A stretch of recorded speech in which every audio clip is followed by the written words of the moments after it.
So, call to order, councillors. Please take your seats. I think we're all seated and we're all ready to go. So, good morning, everyone, and welcome to the May 2020 Council meeting. Just to let everyone know, today's meeting again incorporates a Zoom meeting, and as such, it includes a number of councillors that are joining the meeting remotely. Today we have Councillor McGinn, Councillor Horval, Councillor Williams, Councillor Morris, and Councillor Shields, who are zooming in by video. And in the chambers, we have Councillor Baxter, Councillor Saul, Councillor Patterson, along with the General Manager, Craig Milburn, Director Robert Fish, Stephen Mitchell, and our Manager Governance, Daniel Thorogood. Due to the protocols in place for the control of COVID-19, today's meeting, there is no public forum, gallery, and social distancing and hygiene standards are being practiced. For anyone that is joining us for the first time by live stream, please understand this is for the public to observe council in its decision-making process. Everyone, including councillors joining us by Zoom, if you could please just make sure that your mobiles are on silent. Thank you. And as is required, I state to all present that Kempsey Shire Council's Code of Meeting Practice includes live streaming, and your attendance at this meeting is taken as consent that possibly your image and or voice may be recorded and broadcast to the public by live stream. And also in regard to any other audio or visual recording of the meetings by any other persons, prior permission must be sought to the meeting, and the decision to allow must be a unanimous decision of council. The meeting will observe morning tea break at approximately around about 10:30, as is normal. Again, welcome to the councillors, General Manager, our executive team, and also welcome to the public viewing this May meeting of council. I will just state before we begin that if councillors could please put their hands in front of their face virtually, so that I can easily identify who wishes to speak. It does get a bit, particularly the ones that are zooming in. Sometimes if you put it to the side, it gets confused with your background, whatever you've got in your background. And councillors, for voting, again, I'll call for any dissent vote and call the names as indicated, and the others will be recorded as a yes vote. An abstaining vote is recorded as a vote against. If there's no dissent votes, the motion will pass unanimously. We will begin the meeting in our usual way at item number 1, which is our opening prayer. Dear Lord, help us in our deliberations today so that our decisions will be for the greater good for the whole of the Kempsey Shire. Amen. And Council acknowledges that this meeting is being held on the traditional lands of the Dunghutti people. There is no apologies or applications for leave of absence by councillors. We're all here and present. Item number 4 is the confirmation of minutes, and the minutes were for the meeting dated the 21st of April. It's been moved by Councillor Patterson. Do I have a seconder? Thank you, Councillor Horval. Do I have any dissent? There's no dissent. That's been passed unanimously. Any disclosure of interest, item number 5? Yeah, Madam Mayor, I disclose a pecuniary interest in relation to 9.4. One of the items on that is the General Manager's Performance Review Committee, so I'll leave the chamber when that item is being discussed. Thank you, General Manager. Is there any other councillor Councillor Shields? Thanks, Madam Mayor. I think I should declare an interest in item 10.1, Councillor Baxter's motion, non-significant, non-pecuniary, as I live on adjacent to the Macleay River.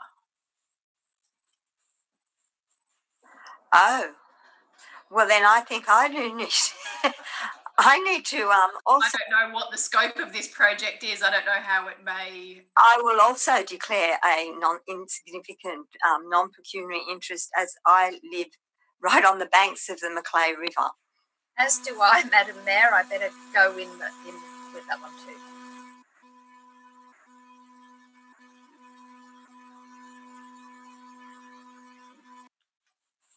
Councillor Saul. Madam Mayor, I'm not sure if it's necessary, but I'll declare a non-significant non-pecuniary interest in 9.7, land acquisitions, Clyde Street. I don't know if it's relevant or not, but I'll do that just for the sake of compliance. Thank you, Councillor Saul.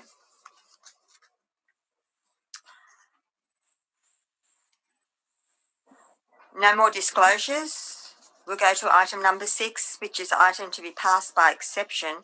What is recommended in that group is 9.5 MNCJO review, 9.6 land acquisition, part 1024 Point Plomer Road, 9.7 land acquisition Clyde Street, 9.8 write-off of the outstanding debts, 9.9 rates written off, write-off, 9.10 Koala National Park proposal, 9.11 recovery program update, 9.12 baseland valuation change for rating purposes, 9.13 statement of cash and investment, 11.1 legal matters, 11.2 Crescent Headwater Treatment Plant procurement update, 11.3 tender for the supply and delivery of ready mix concrete, and 11.4 tenders for supply and installation of 12 accommodation cabins at Crescent Head and formation of panel for accommodation cabins. And just for information, now we take questions or any removal. Any of these items that have been recommended for passing by exception can be taken out for possibility of changing the recommendation or for any significant questions that would need to be done in confidential. So we'll now take questions first, and then I've got Anna and then Councillor Patterson. Councillor Shields, sorry, and then Councillor Patterson. Councillor Shields. Mine's a removal, please, Madam Mayor, of 9.10, the Great Koala National Park proposal. Thank you. Councillor Patterson. Thank you, Madam Mayor. I've got a question on 9.7 on land acquisition, Clyde Street, Kempsey. I ask a question through to Director Fish in relation to this item. Is council setting precedents by allowing access to private parking or private unloading and loading to a privately owned land through a council owned land? There is a precedence, I believe, being set here because there has been a request for the same thing from another landowner and has been refused by council on the basis that we don't want to set into concrete allowing access over council land. Could I have a reply on that, please? Yeah, through you, Madam Mayor, there's no precedence. Thank you. Thank you. Madam Mayor, Councillor Horville. may I ask questions on the same matter that Councillor Patterson raised, which is the land acquisition 9.7?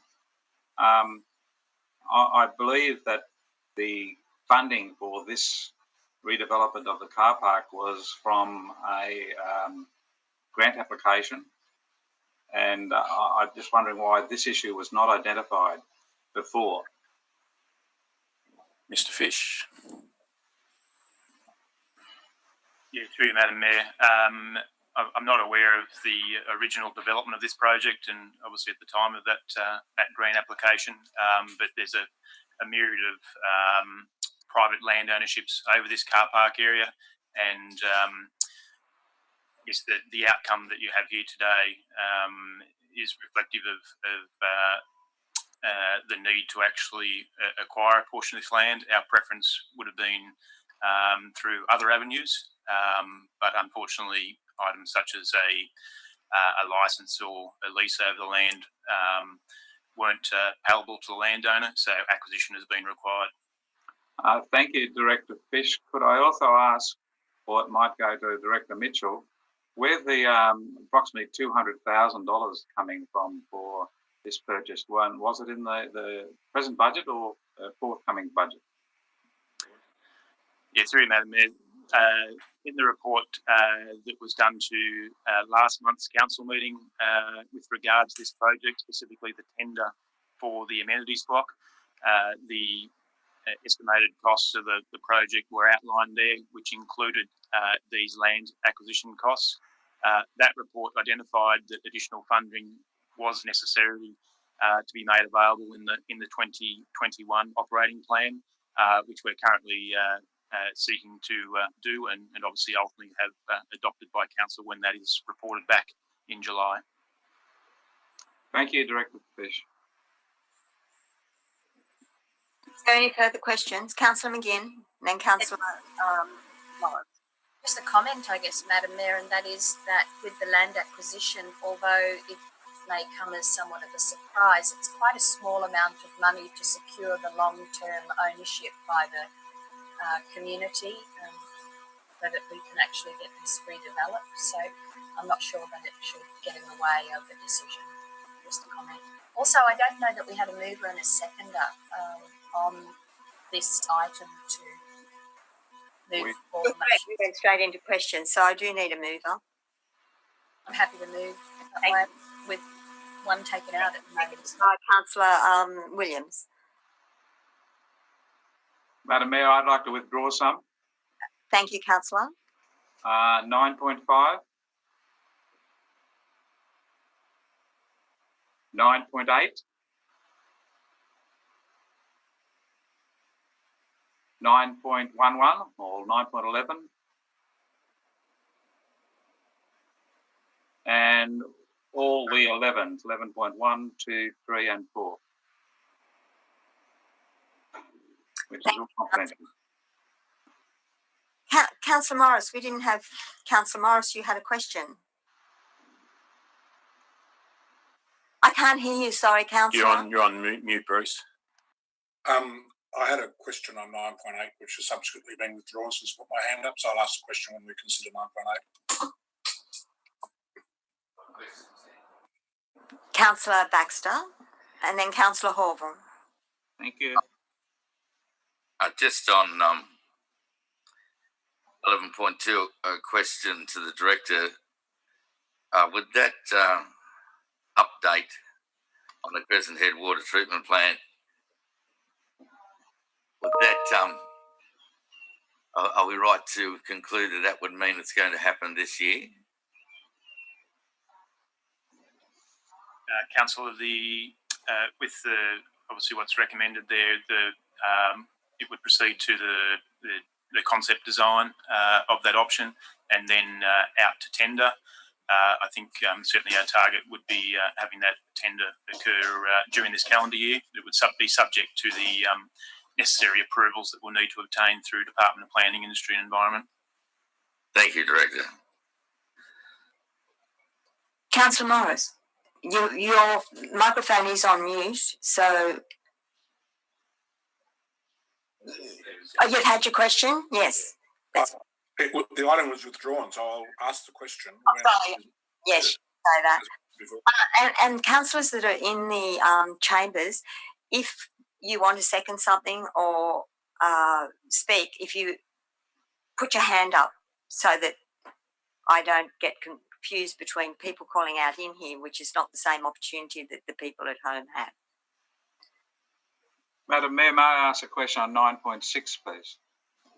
Yes, councillor. Thank you, Madam Mayor. It's to do with the land acquisition on Point Plomer Road. The land that the road is presently on is already being used as the private land we're acquiring, is my reading of it. Was there any consideration of a possible land swap instead of having to purchase the land? Director Fish. Yeah, through you, Madam Mayor. Councillor Horville, the existing road passes through obviously the area of private property which is subject to this acquisition. I would expect a land swap was considered, but ultimately the path that's gone down is to for the obviously the acquisition to occur. Thank you. And I presume because this has been going on since October, at least that's when the plans are drawn in 2019. What has the cost to council been so far for this land acquisition, above and beyond what we're offering? Councillor, I'd need to take that on notice.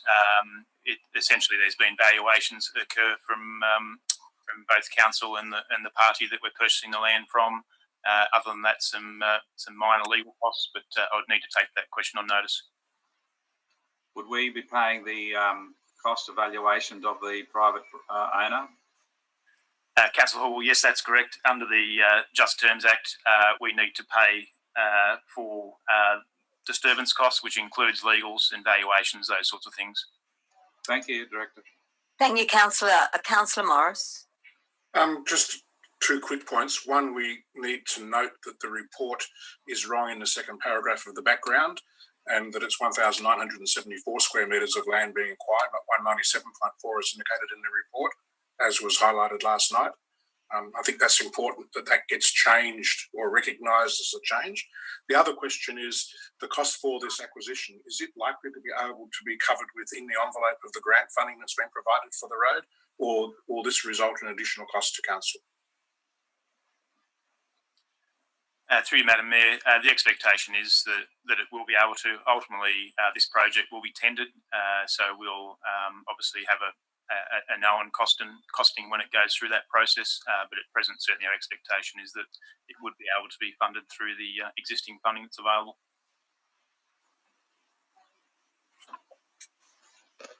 Thank you, councillors. We now have a amended recommendation that we contain 9.6, 9.9, 9.7, 9.9, 9.12, 9.13, and that's it. Okay. Madam Mayor. Is there any dissent on what we have in front of us? No, that's been passed. Thank you, councillors. Item number 7, Mayoral Minute. There is no Mayoral Minutes this morning or reports of committees. So we go to 9.1, the first organisational report, and it's the Crescent Head Public Domain project. There is a recommendation that Second that. So it's been moved by Councillor Horval and seconded by Councillor Morris, and the recommendation is that Council endorse the draft Crescent Head Public Domain Plan for public exhibition, and that it be placed on exhibition for a period of 42 days. Is there any dissent? Yes, I'll take Councillor Baxter. Question, Madam Mayor. And then Councillor Horval. Thank you. Councillor Baxter. Thank you, Madam Mayor. Just talking about this being on public exhibition, could I just ask, with the feedback from the public as well as looking at what's been offered, does the council expect in the feedback from the public any discussion of a priority list as far as the community would prefer? Let's say the community preferred the issues at the shops be addressed first and something else addressed second. Would the council be interested in a priority list from the community? General Manager. Through you, Madam Mayor, as with any sort of master plan, we would expect a fairly wide range of submissions to come in. The good thing about this has been quite extensive consultation with the community already, and the community are quite welcome to put in their priority list. Again, I'd expect there'd be divergent views amongst the community on that.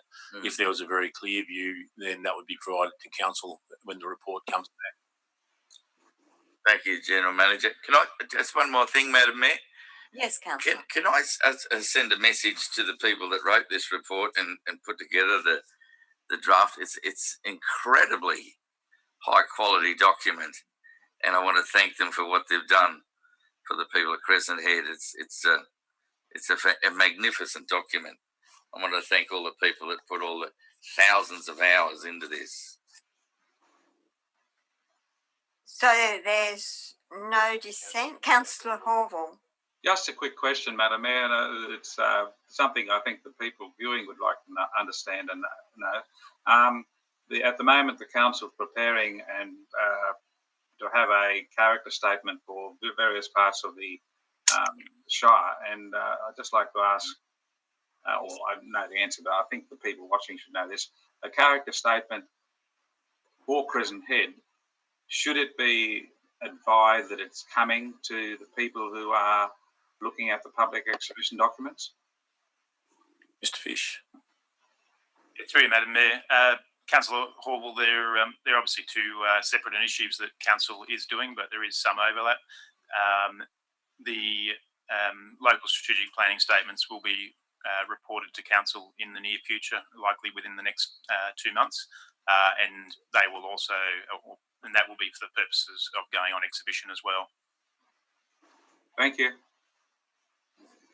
Thank you, councillors. There seems that there is no dissent. Just before I pass it, there's a couple of things that, just in way of comment, I think 42 days is a good time frame for us to put this out, because this plan is a vital step for Crescent Head.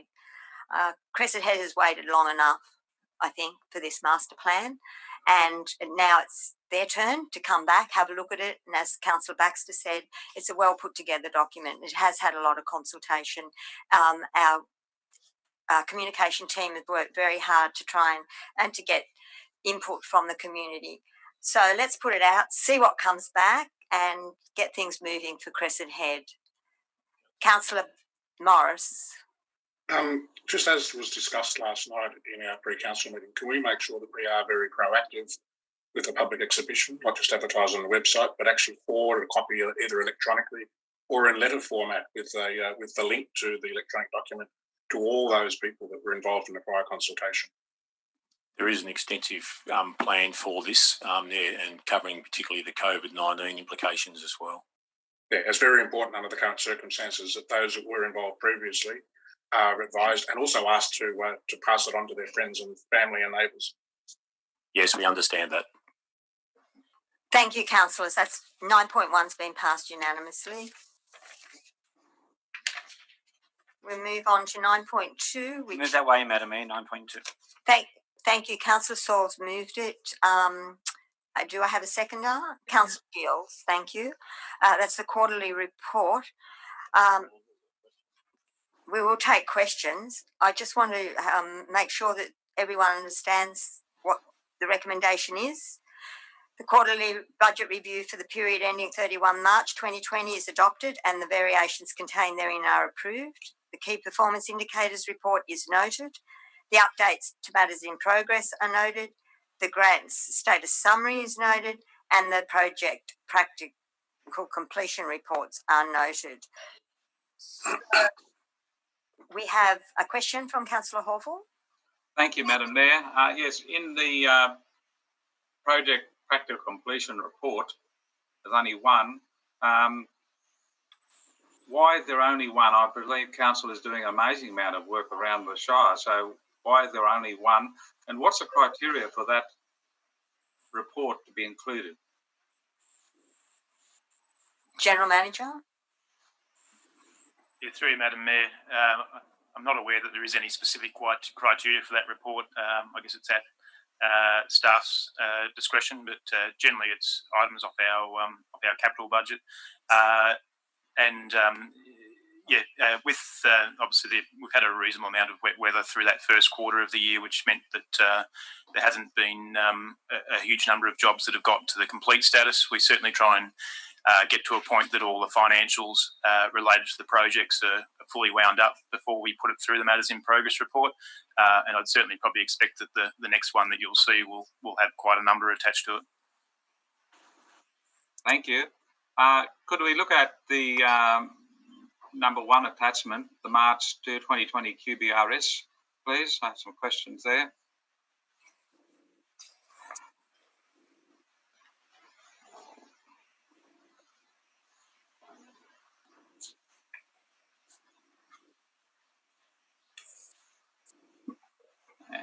getting them up.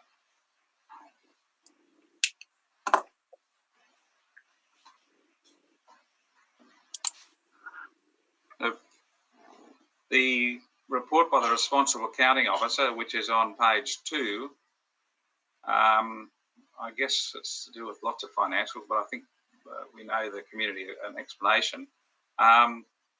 The second, or the first paragraph, talks about the fact that it is, in my opinion, the quarterly budget review statement for Kempsey Shire Council for the quarter ended 31st of the 3rd indicates that Council's projected financial position at the 30th of 6/20 will be unsatisfactory at year end, having regard to the projected estimates of income and expenditure and the original budgeted incomes and expenditure. He then goes on to say it will be unsatisfactory. What have we got to do as council to bring this to satisfactory for the accounting officer to say it is? Mr. Mitchell. Through you, Madam Mayor. Councillor Horval, that statement's included in the quarterly budget review report on the basis that we're reporting an operating deficit. Whilst ever you report an operating deficit, you would be saying that that's an unsatisfactory result because our intention would be to either be in a surplus or have a balanced budget position. So I guess that's the context for the inclusion of that comment in that report.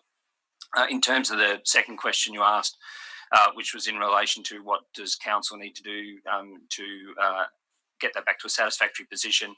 That's what the workshop that's scheduled for next week with the councils in relation to the 2021 budget will be looking to address. So the conversation discussion we had at the April council meeting where council resolved to hold that workshop to look at things that can be done to improve the budget position for the next financial year and indeed longer term over the long-term financial plan will be the actions that will then be addressing that item.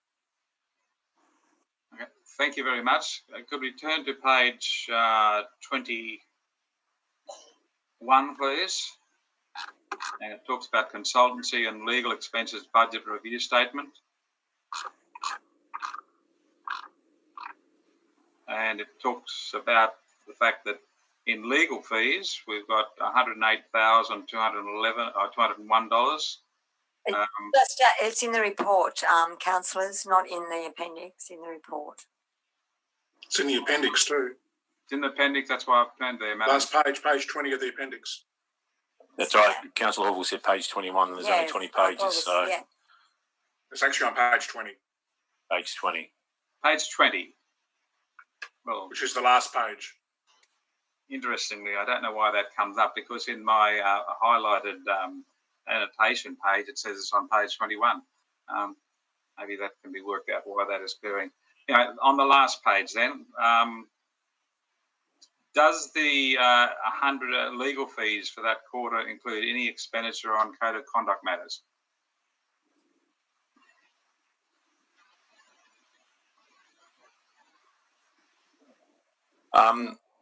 I would need, through you, Madam Mayor, we'd need to definitely check, but I don't believe it does.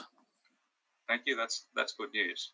The consultancies, $366,566. But both these items are budgeted. Are there any savings made in the consultancies, or were they all considered essential? Through Madam Mayor, these consultancies would have been things such as the consultancies for the Crescent Master Plan and those sorts of projects. So there'd certainly be projects the council has voted the budget and voted those projects as part of the operational plan.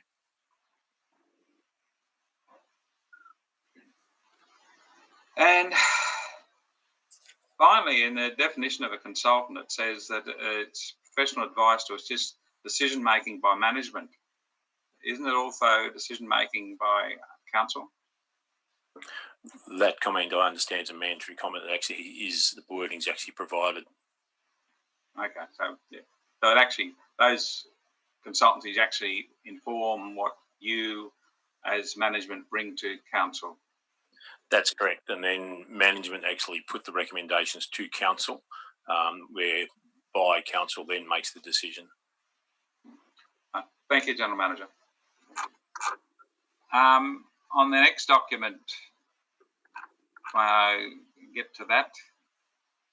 The next document being The quarterly KPI report.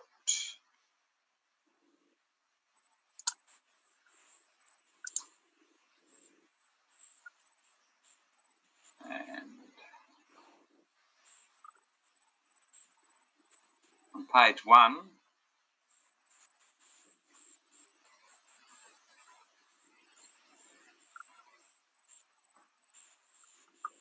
so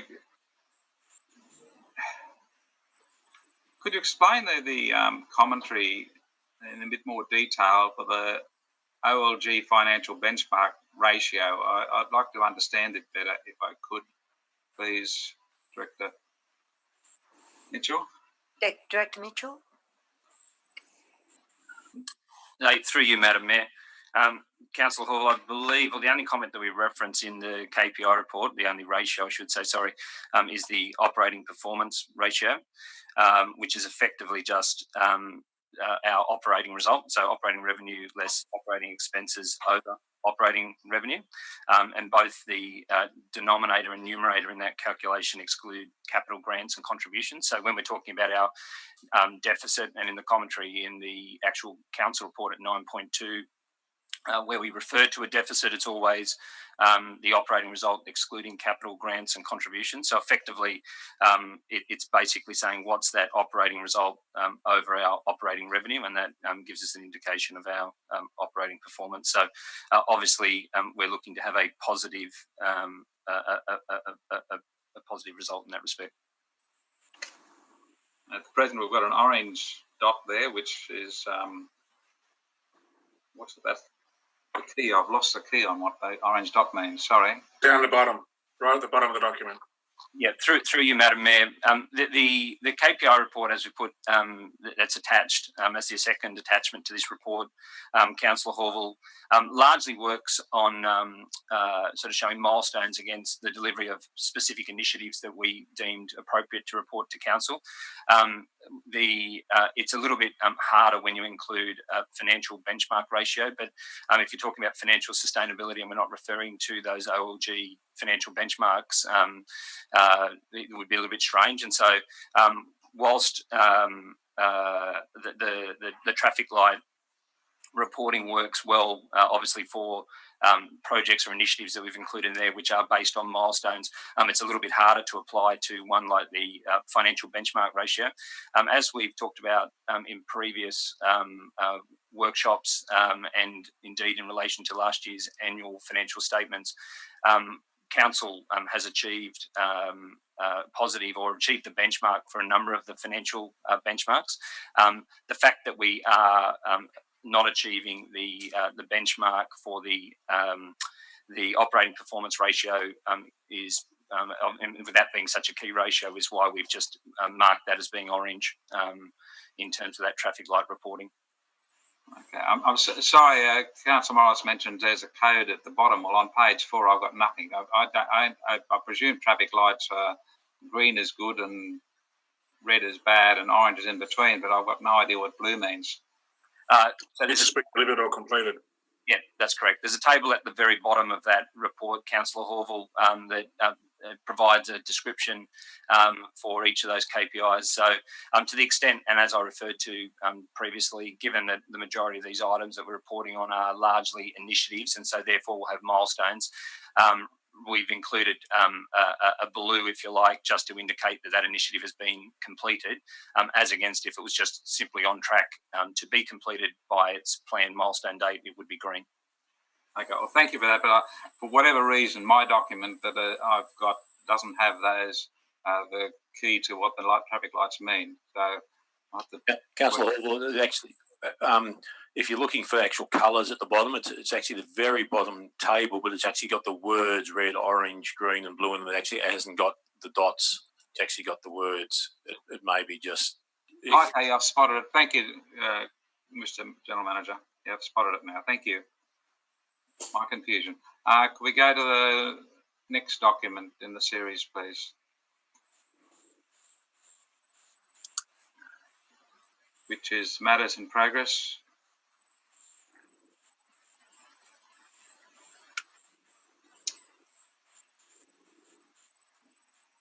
Madam Mayor, if someone else has some questions on matters in progress, they can ask us. It shouldn't just be me asking questions. We're all supposedly looking at this document at some point. Anyone else? Point of order, councillor. That inferred that the other councillors didn't look at their document. I'm sure. I have not, Madam Mayor. I presume they have questions. Thank you, councillor. Just ask your questions. To clarify, we are able to ask questions at any time once the business paper has been released. We don't have to ask them in this particular council meeting, do we? Can't hear you, Madam. Councillor, and I know a lot of councillors do that. Thank you, Councillor Hall. We'll continue with your questions. Yes, Madam Mayor, I'm asking these questions on behalf of the community. I believe.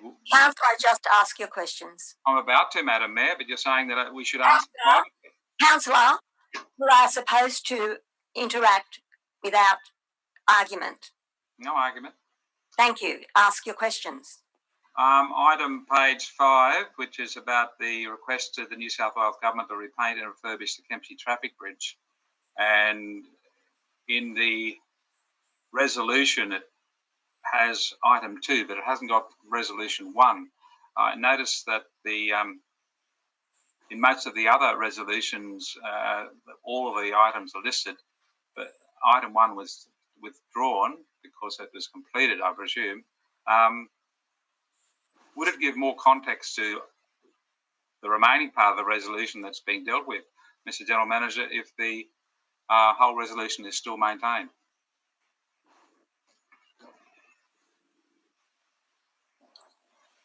Through you, Madam Mayor, I believe that the first one that's not there was actually about writing to the Minister, which would actually have been completed.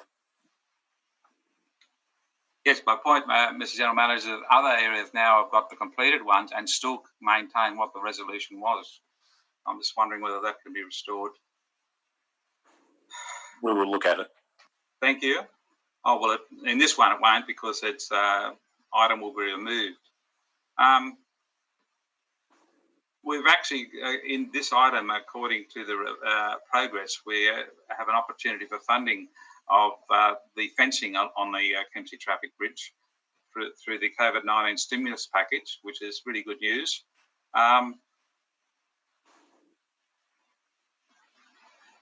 We still have that original resolution requesting that the bridge be repainted. Is there any opportunity for us to rewrite or write again and saying if there's any opportunity for that major infrastructure expenditure that the state government's going to be putting in place or already starting to put in place to have the bridge repainted, Mr. General Manager?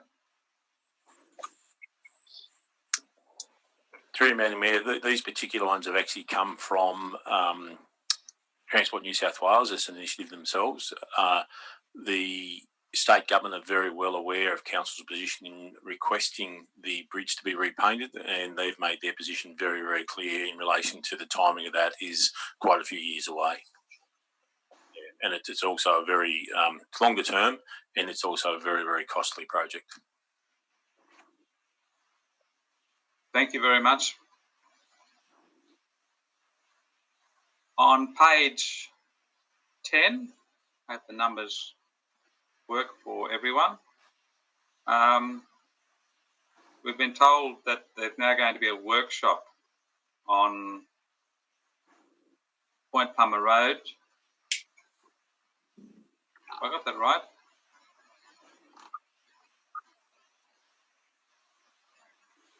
For that item 358. Or am I looking at the wrong one? We don't know, councillor. Well, I'm sorry, I'm having difficulty with my iPad and where things are on it, Madam Mayor. So I'm trying to get it through. Which is probably why you should be doing this stuff outside of meeting. It's a development of the local character statement, and informed by Director Fish that there's going to be a workshop for councillors upcoming and then it says at the bottom of the progress there, it says 6th of May, no further update. So should it have included the fact that there's a workshop for councillors coming up?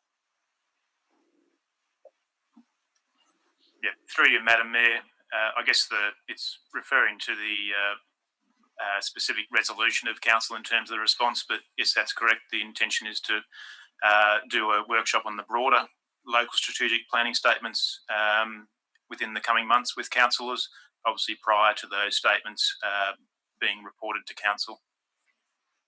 Thank you, Director Fish. The next one is on page 12 and 13, and it talks about the Mid-North Coast High Performance Sports Centre at South West Rocks. And there's no further update there. And of course, the issue with this is getting the required money to have it undertaken as soon as possible. Is this project on the shovel-ready list in case there is extra funding coming out of the state or federal governments?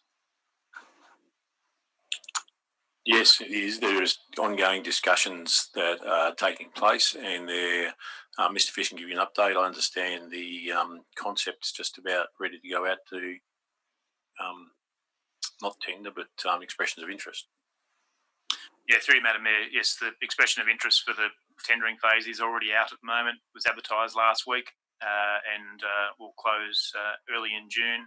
And yes, certainly that means that the project is obviously well progressed should any additional funding become available through stimulus or whatever it may be.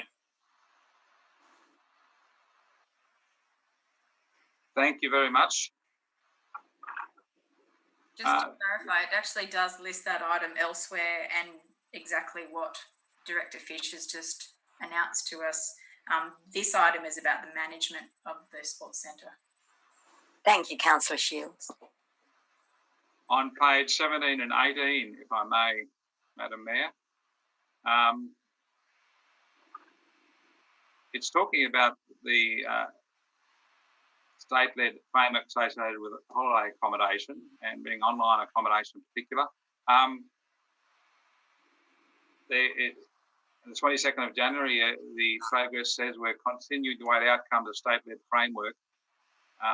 There's obviously no state-led framework.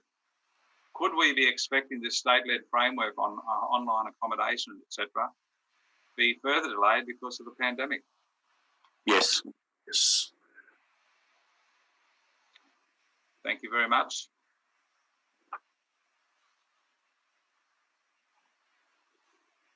In item 19 on page 9, no, item 9.8 on page 19, talking about the planning proposal of 600 Macleay Valley Way, South Kempsey. There's a planning proposal, but it also talks about a voluntary planning agreement. So is it a draft planning agreement or is it a voluntary planning agreement that we're pursuing with the people who are proposing 600 Macleay Valley Way? Yeah, through you, Madam Mayor, it'd be a voluntary planning agreement. Okay, that's a very similar thing, I presume.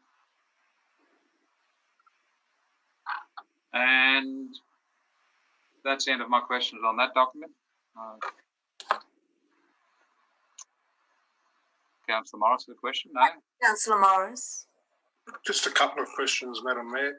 Item 412, which is on page 14. I'll just have to go back to page 14, 15. Just in relation to, which it is matter in relation to the review of dog off-leash areas. The current comment says that the review of physical signage is now completed and recommendations are being drafted. I'm just wondering, or I'd like to ask the question, when are we likely to see some outcome from that? And what is there any indication as to what extent of changes to signage may be required? Yeah, through you, Madam Mayor. Councillor Morris, that would obviously be dependent on what the recommendations are. The intent of that statement, I guess, is an internal working document as to what those recommendations or suggestions for changes are, which we'll obviously look to refine and develop into a final plan that will go across the full Shire area. And then we'd be obviously looking at the implementation phase. Is that likely to come back to council for endorsement, or is it going to be a delegated authority matter? we would need to look at, through Madam Mayor, we'd need to look at the extent of the changes and does it meet that threshold to actually come back to council, or it will be done otherwise operationally. The next question is in relation to a series of points on page 16, page 22 and 28 that are all related to climate emergency and all have a very similar comment in the right-hand column. And the comment on 422, which is on page 16, reads, the long-term energy strategy is in preparation as anticipated to be presented to councillors mid-2020. The sustainability strategy is being scoped. I'm just inquiring as to what community input or councillor input is intended in the preparation of this long-term energy strategy, or is it going to come to council as a strategy to be adopted, to be placed on public exhibition, with that being the only means of consultation? Yeah, through you, Madam Mayor. The strategy is based on, I guess, actions in relation to that directly council would be undertaking itself in terms of its assets or specific initiatives. So the intention will be to obviously workshop that with councillors in terms of the outcomes that have been determined through the specialist consultant that's assisted us in working that document, and then it'll be reported to council for adoption. So there will be a councillor workshop, because part of the original intention was to also to try to promote the uptake of energy efficiency and so forth across the community. Obviously that part has been pushed back, and we'll need to look at that into the future, will we? Yeah, through you, Madam Mayor, I think that'd be a secondary phase to more look at what obviously what actions the community can take to obviously reduce energy usage and the various initiatives that may be available in that space. So when we say mid-2020, is that the June meeting, the next one, or is it likely to be July, August or September? Through you, Madam Mayor, likely July. One of the resolutions of council there refers to a Department of Planning, Industry and Environment briefing, which is likely to be in June, and then it's expected then that the draft strategy will go to a workshop of council in July, and more than likely be reported to council for adoption in July. And just another administrative point, probably more to the General Manager. Would it be possible, Mr. General Manager, to actually have those three resolutions follow each other in the matters in progress? Would put them out of order date-wise, but it would make more sense because they're all related to the same topic or the same general thrust. They've all got the same comment on them. So it'd be good if they could be amalgamated in a block so that they're more easy to follow and read. We'll have a look, Councillor Morris. They are actually highlighted in date order at the moment, but we will have a look at it. Yeah, because they're all common sense. So it's common sense that they'd be together because they all follow on from each other. In fact, probably some of the early ones should have been deleted or should be deleted. In fact, I'm of the opinion that 422 probably should be deleted because they're subsequent to cover the same topic but in a slightly different way. And 422, I think, has been completed. The workshop's been held. So everything there has been finalised.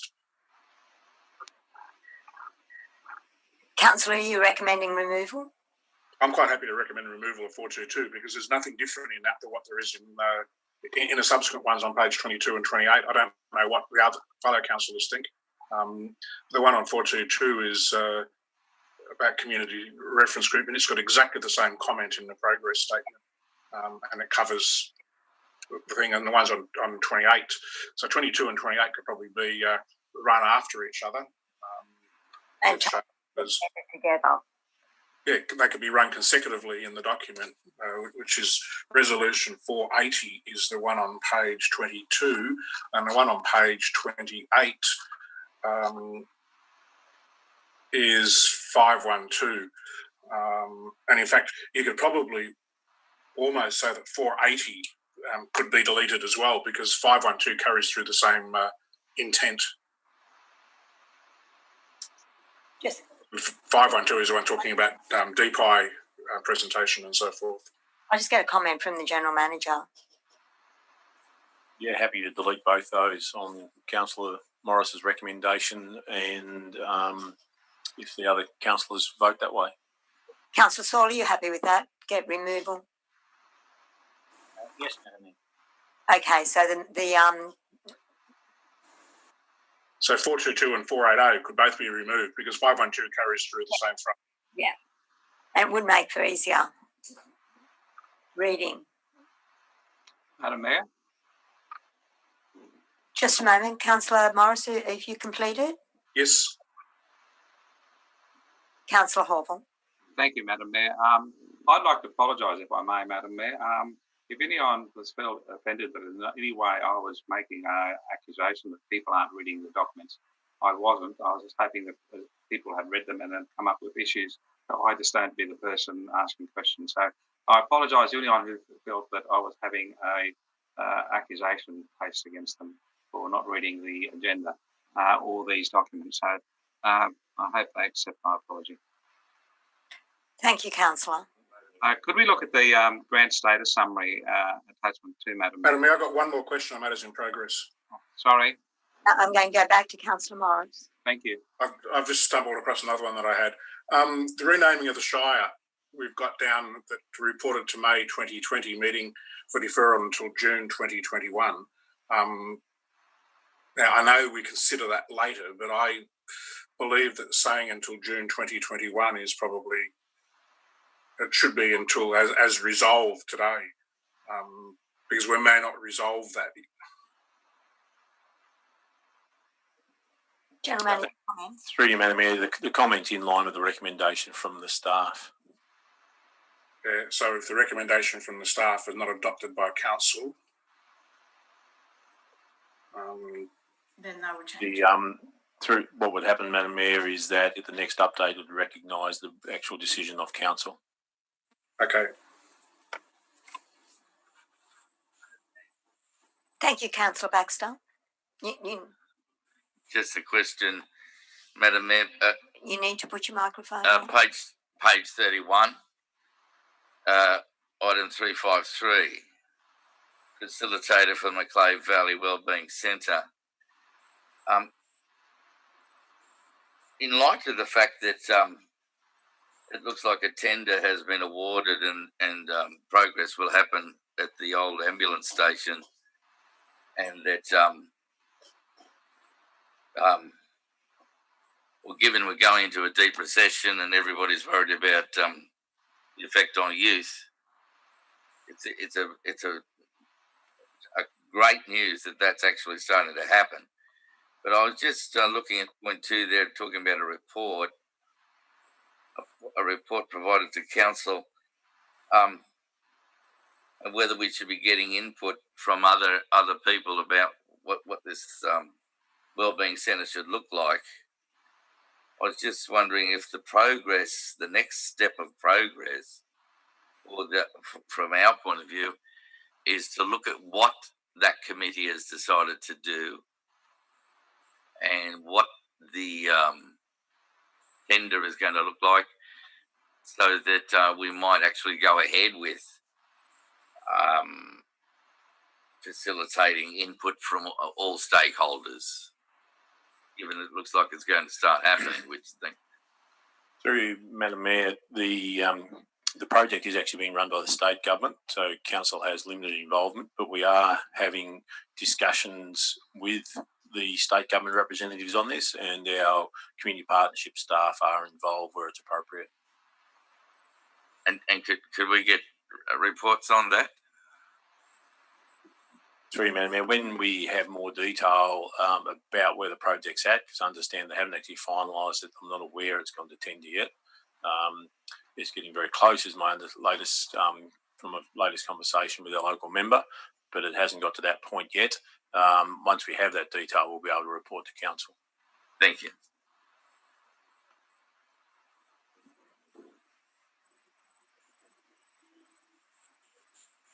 Madam Mayor, Councillor Horville. can we look at the grant status summary report down, please, Madam Mayor? Thank you, Councillor. Question is?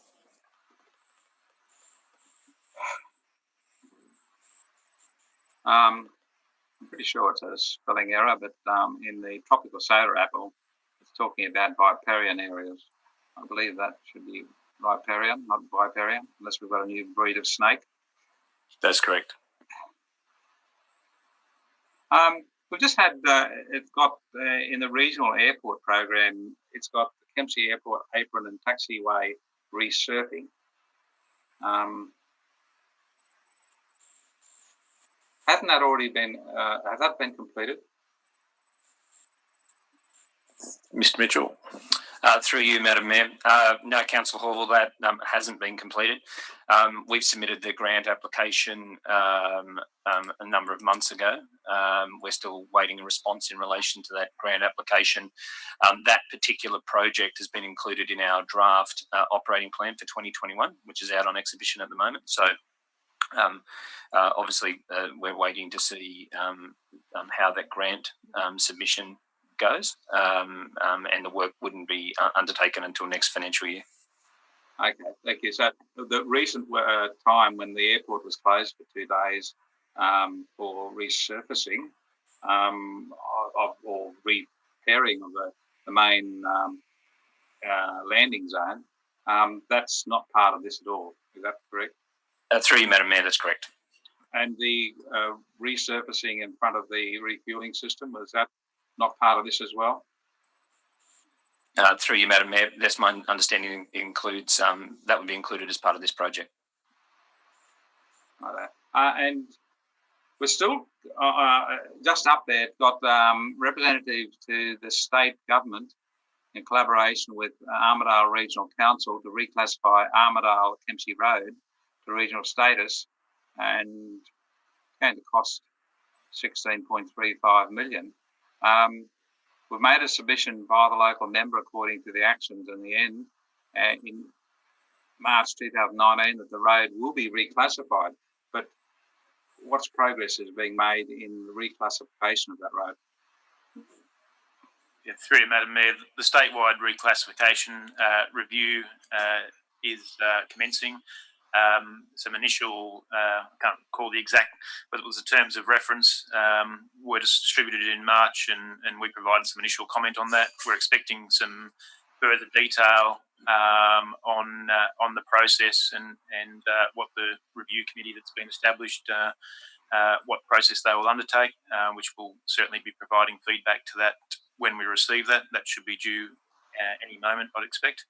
And then obviously the process will progress. My understanding is that they're looking at the classification framework first, so in terms of how you define state, regional and local roads, and then the second part of the process will then look at the roads themselves as to what the appropriate classification is, and my understanding is that Armidale Road will be considered as part of the wider process. Okay, thank you very much. So if it is taken over as a regional road, will that give us any extra money for roadworks on that road? Through you, Madam Mayor, that would be dependent on obviously the outcome of the review process. Typically, regional roads via the Transport for New South Wales funding would provide for additional funding than what council could provide to the roads. So I would expect it would be to the road's benefit and also lessen the burden on the Kempsey Shire community as well. Thank you very much. And finally, the unsuccessful grant applications at the bottom of page 2. And all of those projects are obviously worthy. We wouldn't have applied for them. Are we still looking for opportunities, and are they part of the or opportunities to get grants for them? And are they part of the shovel-ready projects we are listing in case we do have opportunities? Through you, Madam Mayor, the grants, most of those are shovel-ready, and where there's appropriate opportunities for us to actually make further applications, we will do so. Thank you very much. No more questions. Councillor Saul.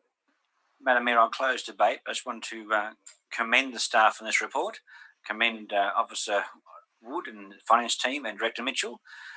But also, Madam Mayor, it's a wake-up call. Our quarterly review, we need to be very prudent for our spending. So I implore councillors to ensure that we get the best bang for our buck. Thank you, Councillor. Is there any dissent? It's passed unanimously. Thank you, Councillors. 9.3. The water restriction and Madam Mayor, with 9.2, were those changes incorporated because they have to be added to the recommendation for the removal of 422 and 480. I didn't see them on. Through Madam Mayor, we'll just take that. I didn't see it there. That's all. they're on the obviously, screen, apparently. They are on the screen on item 3. yeah, I just saw that highlighted in blue, but before it was highlighted in blue, I didn't note the changes. I checked sure it was included. Thank you, Councillor. It seems that that's all under control. The water restriction and implementation review. Do I have a mover, Councillor Patterson? Do I have a second, Councillor McGinn? Actually, before we get to this item, I have something that I'd like to just highlight to the councillors. And so before we proceed, I just would like to take a moment here to acknowledge the efforts and thank and congratulate on a job well done to Wes Trotter and his water and sewer team for the proactive management of the Kempsey Shire water through the drought that we're still moving through it, but and of particular importance is the team's management of the Stuart McIntyre Dam. It's been a thorn in our side ever since I've been on council. For councillors and the viewing public, Stuart McIntyre Dam provides 2,220 millilitres of usable storage source of water. And whilst the drought and algae conditions can at times affect the quality of water, and we've known that in the past, Wes and his team proactive management of this water source ensured the quality of water was maintained, and it was critical to council's ability to manage the drought situation and provide water supply within the Kempsey Shire Council. I have never seen a project like that come together with so much riding on it, and that's something we had never been able to achieve before. As outlined in the report, the actions of the water and sewer team were critical during the bushfire response of 2019, when water supply was under extreme pressure due to the drought and the unfolding bushfire event. We were in trouble. The team provided a coordinated effort and the response by actively ensuring that the water supply remained available at Willawarren, Bellbrook and the Thunguddy, which was critical for the RFS. And whilst the drought event has been a difficult time for our Shire, it's seen council collaborate with and involve some key stakeholders, especially within the state government. And this in turn has and will see some much needed investment in council's water supply infrastructure, and has seen our local government area provided with assistance with respect to operational costs during a really challenging time. And the efforts of our Wes Trotter and the water and sewer team have been instrumental in our Shire's ability to manage the drought. The respect Wes and his team have within the water and sewer business is testimony to their dedication and the quality of the work that they provide to our Shire. And I commend and I thank them for their efforts. I must also thank the communications team. They've worked collaboratively with the water and sewer team and with respect of getting the message out to our community. And their role in keeping our community informed was also pivotal in managing the drought, and the community responded and did a great job as well. And it's also appropriate that this time that I pay tribute to Director Robert Fish and indeed the whole executive team in the way that they have led us through the drought. And not only the drought, but the bushfire and COVID-19. But for today, given that we've got this item on the agenda, this is about the drought. And it's great to see some lessons have been learnt with respect to the water supply management for the valley over this period. It will continue to ensure that we are better managed and secure our water for the years to come. So we say thank you. Hear, hear. And before we present the recommendation, Director Fish, would you like to say a few words? Yeah, thanks, Madam Mayor. If I could just elaborate just on specifically on the management of Stuart McIntyre Dam. As the Mayor has alluded to, it has presented its challenges to us over the years, largely as relation to water quality and levels of algae within the dam. So within the attachment, I'd certainly like to draw your attention to, to demonstrate some of the management practices of obviously the dam itself in the last 18 months to 2 years. And Appendix E and Appendix F certainly demonstrate that. Appendix E relates to cyanobacteria levels, and which is blue-green algae. As you can see through that chart, the levels of cyanobacteria within the dam have certainly had some significant peaks in years gone by. But as you can see from early 2019, we were basically at nil level for about 8 months. And just some minor spikes occurred through the summer period just gone. If you compare that to the previous summer periods where the spikes were significantly higher, you can see, the benefits of some of the proactive practices that have been in place in terms of managing the dam, particularly with regard to, in terms of this result here, with regard to aeration in particular, and control of that through the dam. The second part relates to Appendix F, which has a variety of results on it. A number of those there are different forms of algae, and the MIB and geosmin relate to taste and odour measures.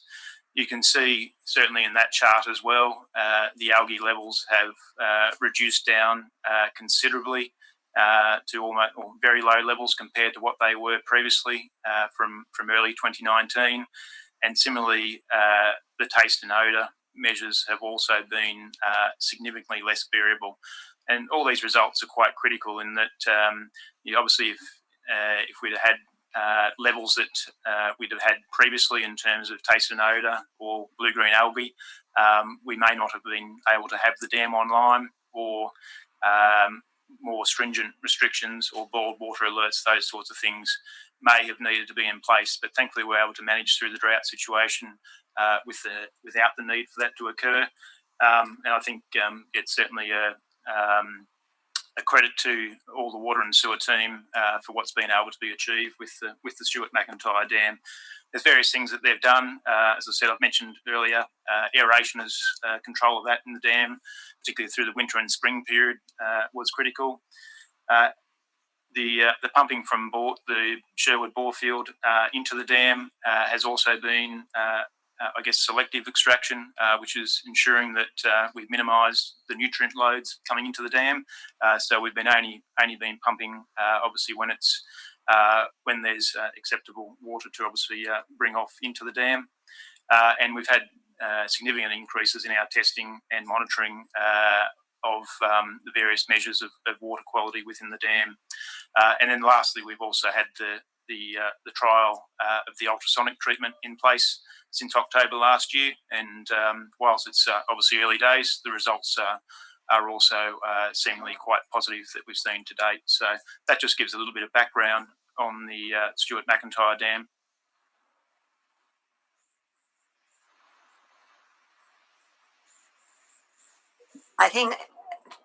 Thank you, Director Fish. I think we did have a move of Councillor Patterson and seconded by Councillor McGinn. Do I have any dissent on the motion that we have before us? That the recommendation, not the motion, the recommendation is that we note the information summary provided on management of water supply provisions during recent intense drought conditions. We revise the drought management plan in accordance with the recommendations of this report in conjunction with the development of the integrated water cycle management strategy. And we acknowledge the efforts of the water and sewer team and other key council staff involved in the management of water supply during the intense drought conditions. Madam Mayor, I have an amendment. I have a question, Mayor. I'll take the amendment and then I'll take the question. Councillor, the amendment is? Thank you, Madam Mayor. Excuse me. I would add a point 4, and I've already emailed this through to Mr. Farragut. And the point 4 is investigates means to encouraging more Shire residents to store rainwater with a report to the July council meeting. I need to take that as a foreshadowed motion. It isn't anything that's remotely within the report. So I move dissent, Madam Mayor. yes, you can move dissent. Madam Mayor, the report talks about demand side and supply side needs for water. If we are able to alleviate the demand side, that is where people need to use water for their gardens or washing cars, and we help reduce the demand side, we're actually doing exactly what this motion is all about. It's about managing the supply of water by Kempsey Shire Council. So I'm asking you to leave it as an amendment, and I want the council to think is it a positive amendment. We're not requiring people to have water tanks. We're just finding out how council would help out with the demand side. Point of order, Chair. Just a moment. I haven't finished. Deal with this. It's a motion of dissent. I haven't finished my. I believe that this needs to be a foreshadowed motion because, in my view, as chair, I believe that the amendment is. Madam Mayor, you have a right to reply to my dissent. Councillor, I haven't finished. I have no respect for the chair. I am speaking. Councillor Baxter, I am explaining to him. He has not come across this very often. I owe it to him to explain to him what is happening. You can continue for your discourse on why you are moving a motion of dissent. Madam Mayor, does my time start again? If I've been interrupted by Councillor No, Baxter. it certainly doesn't. Beg your pardon, I couldn't hear you. No, it certainly doesn't. Thank you. At times I believe people use points of order to interrupt speeches to stop the flow, but that's what's just happened in my opinion. I've moved dissent, Madam Mayor. I've moved dissent in your ruling that it's a foreshadowed motion. The amendment is directly related to what is going on here, and my amendment is trying to get a reduction in demand side of the water that is supplied by Kempsey Shire Council. I don't see how you could see it's foreshadowed. It's not something totally different. It's exactly what this process is about, which is getting water restrictions and it's supplying water to the members of the Kempsey Shire community. I'd ask my fellow councillors to consider that this should be an amendment. And it's not the end of the world. We have dissent as part of our code of meeting practice because you can disagree with the mayor. The mayor is not Florence Nightingale. She's a human being. Very best. Chair, please. Order. She's trying her very best. Your point of order, Councillor Patterson. Not showing respect to the chair of the meeting, Madam Mayor. I'll uphold your point of order. Councillor, can you please show some respect for the chair? It's Madam Mayor, not Florence. Mistakes in how you run a meeting.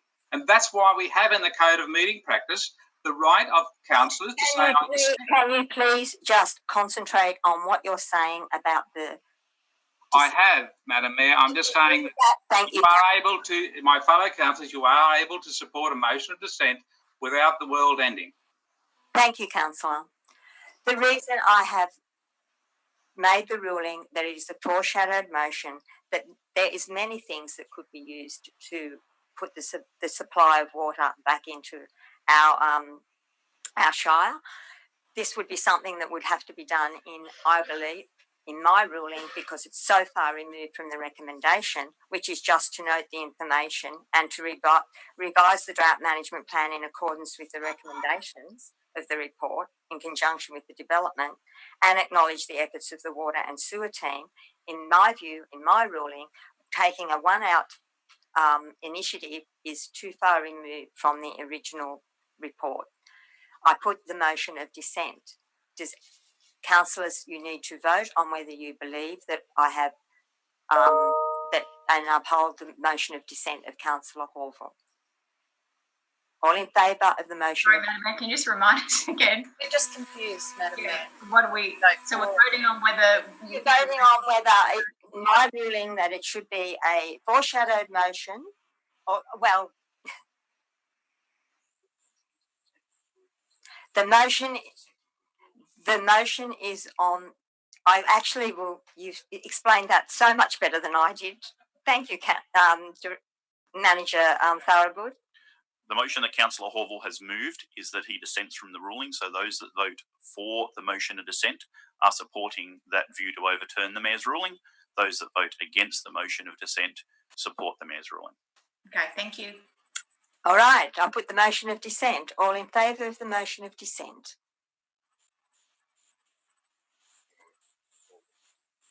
Actually, we should take that by the other way, but then it's all right. All against the motion of dissent?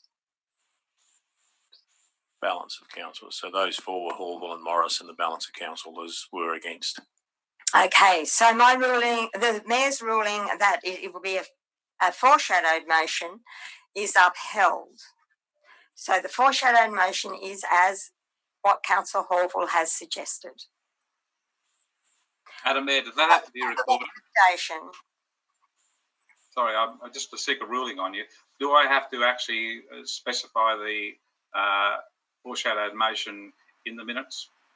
No, and you've already just, so it will be in there, but you've already outlined what it will be. Thank you, Madam Mayor. Okay. Can I ask a question on the report? Yes, you can, Councillor Baxter. Your question is? Yes. Thank you, Wes, for an outstanding report by you, which I dare say I would not want to change. And on point 1 there in the conclusions, you talk about the volume of the dam, page 26. You talk about adjustment to volume of the Stuart McIntyre Dam. Am I to conclude by that you're saying to increase the volume so that we get? I mean, how much time does that dam give us? Say there's another drought, and we just turn to the dam. How much water time have we got with the present capacity? Okay, thanks for that question. With the changing of the dam levels, what is meant by that? There's actually two levels that dam operates on. Sounds a bit strange. So there's a full storage level volume, which is basically the spillway. Yes. And then there's an actual operating level. So basically the dam has safety features on it in case of a flood or heavy rain event. And basically from that operating level to that full storage level, there is a cone valve basically in the bottom of the dam that will start to open and let water out to save overtopping of the dam wall. So that's why the two levels. What we're suggesting in that is we bring it back to one level. So our normal operating level is our new 100%. And then we go to, I think it was about 105% is our actual spillway. So because there was a lot of confusion in reporting to state government and back and forward on how much water we do actually have. There is 11% of the dam that we can't use because it is below the bottom takeoff in the dam. So yeah, we basically only have that amount of water in between that we can actually use. Okay, thank you, Wes. So how long would the dam give us if there was another drought? With the levels that we have seen through this drought, levels of consumption, we are looking, at least 6 months to depending on where your 6 months worst goes. Yes. Right through to around that 12 months. So at the very moment, 12 months, restrictions come into place, we've got 12 months. If you know, there's all sorts of different issues that come along, and depending on, our supply is very reliant on our river flow for our recharge as well. So it is that, you know, anywhere between 12 and 6 months, depending on a lot of factors. Thank you, Wes. And just quickly, I agree with Madam Mayor. Thank you for outstanding effort taking us through that severe drought. No worries. Yeah, my team would like to thank Madam Mayor and councillors for the kind words that you've given today. Thank you. Thank you, Wes. Madam Mayor, may I make a point? Thank you, Councillor McGinn. I'd just like to make a comment. I too would like to give my appreciations to the team, but in particular I'd like to point out, and I'm not sure we have laboured this point in the discussion, but that we now have some key learnings, valuable learnings and guidelines to move forward with should this occur again. And I think that's probably, not only have we had excellent management of this water crisis during the drought, but we've now synthesised all that information into really valuable documents and policies and guidelines to move forward should this happen again. And I think that's sort of the legacy that this team leaves us here moving forward. And I just think that shouldn't go unmentioned. So thank you. Councillor Shields. Thanks, Madam Mayor. I'd like to speak for the motion. It seems that we all feel we're all on the same page, I'm sure, and that this motion acknowledges the outstanding effort of Wes and the rest of the water team, and that we had the utmost confidence of their management of our water system throughout the drought. And it would seem ironic to then add a point 4 in the foreshadowed motion and to kind of micromanage what they're doing, saying we have absolute confidence in you, but can you do this and give us a report? So I'm talking in support of the motion. Thank you. Thank you. Is there any dissent on the motion? Those voting against the motion, please raise your hand. It's been passed unanimously. Thank you, councillors. Madam Mayor, I'd like to move the 9.4. Second that. And I'd like to move it with a slight amendment, if I can, please. So, well, it's not an amendment because I'm moving it.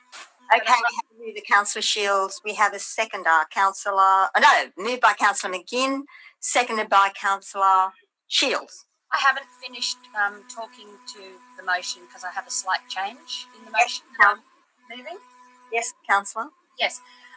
So I'd like to move 9.4 with one amendment at 2 letter E, and that being that the GM performance review panel be the Mayor, the Deputy Mayor, Councillor Williams and the General Manager's selected candidate.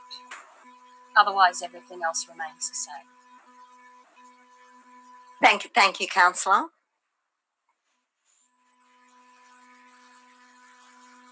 Madam Mayor, I would like to ask you to rule that out of order.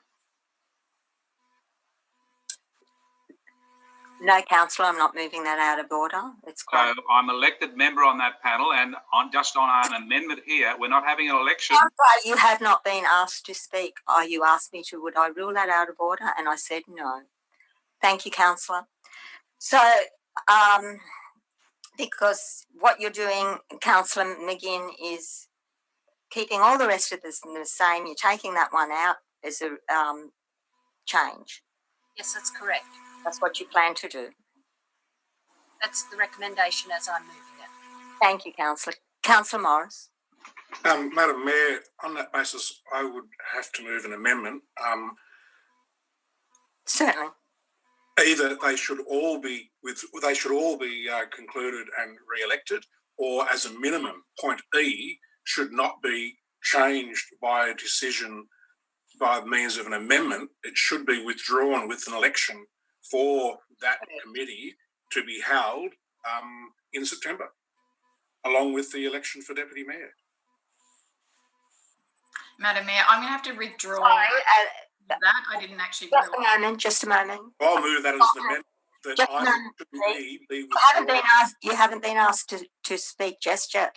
I want something from... I'm moving an amendment, Madam Mayor. Yes, I know you're moving an amendment. Can you just hang on a moment, please? Thank you. Sorry, the Mayor just wanted to clarify. I do agree with Councillor Morris's view that there should be an election held if we want to change membership of a committee. That said, nothing precludes that election being held any time as resolved by Council. So if Council wish to resolve to hold an election for nomination to that committee today, they could do so. Madam Mayor, can I move the amendment that happens today then for that committee? Hang on a minute. Councillor Morris has an amendment in front of us. So let's just have a look at what his amendment is. Point of order, Madam Mayor. The amendment first. Point of order, Madam Mayor. Yes. I believe Councillor Shields was trying to get your attention and withdraw her seconding of the motion. Just a moment, Councillor Shields. Thanks, Madam Mayor. Yeah, I did speak over the top of someone else. I will withdraw my seconding of that motion. I do believe that we should do this in a fair and just process and have an election. Happy to have an election. So let's have a look at Councillor Morris's amendment. We can't have an amendment without a second, Madam Mayor. We have an amendment. We haven't got a motion. Okay, do you want to change your motion? We need a motion. Councillor Morris, do you want to put a motion? Or Councillor McGinn, do you want to... Can I move the motion that they all... Is this appropriate? To move a motion that the amendment is as... the recommendation is as printed. However, I would like to withdraw the General Manager's Performance Review Panel for an election, please. For election when? At the conclusion of, as the next point. Remove it. It's now a matter before the council that we have an election for that General Manager's Performance Review Panel. By withdrawing it out of this recommendation and having it as a foreshadowed motion or another motion, a new motion, as a motion before council. Can you have a look at the wording on the screen, Councillor, and see if that's what you would like? Yes. Do I have a seconder for that motion? Yeah, I'll second that. Thank you, Councillor Shields. Okay, so we had an amendment. We didn't have an amendment. We had a motion. We've got a motion.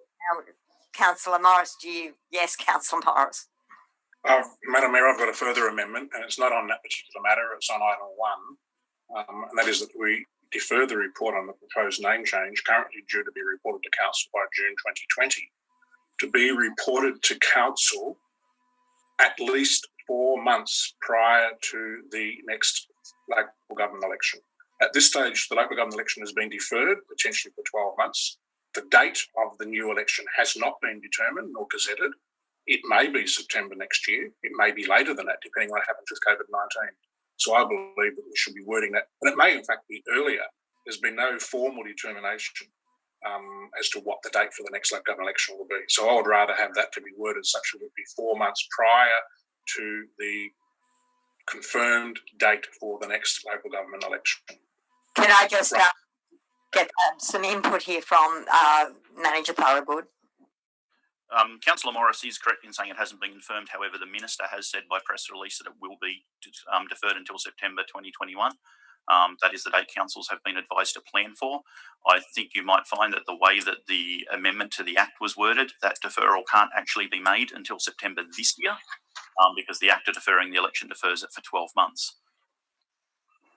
But the provision also allows for a potential further 3 months extension beyond that date, subject to events that are happening with COVID-19. I hope that we don't need to, the state doesn't need to consider that into the future, because that would put us in a rather devastating position. But I think we should be mindful of that. And why not say 3 months or 4 months prior to the confirmed date for the next election? Councillor McGinn. Could I second the amendment, Madam Mayor? Just a moment. Councillor Madam Mayor, I think what Bruce is saying, Councillor Morris, if it's 4 months, that would be May at this time, Councillor Morris? That would be correct. I believe that the June is too close. I always thought that right from the start. 4 months would be May if the election is held in September, and we will know by September, October what that date is, so council staff will have a date to work to. Well, I'm very happy to move that, change that point 1 if the seconder's happy to do that. I see no reason why we shouldn't, that's a sensible amendment. Councillor Shields, you happy? Yeah. Oh, you don't have to, actually. Yeah? You're not? Yes. Okay, so that we can do that. That's not a problem. So we now have a recommendation. Madam Mayor, I have an amendment. We do have an amendment. Yes, Madam Mayor.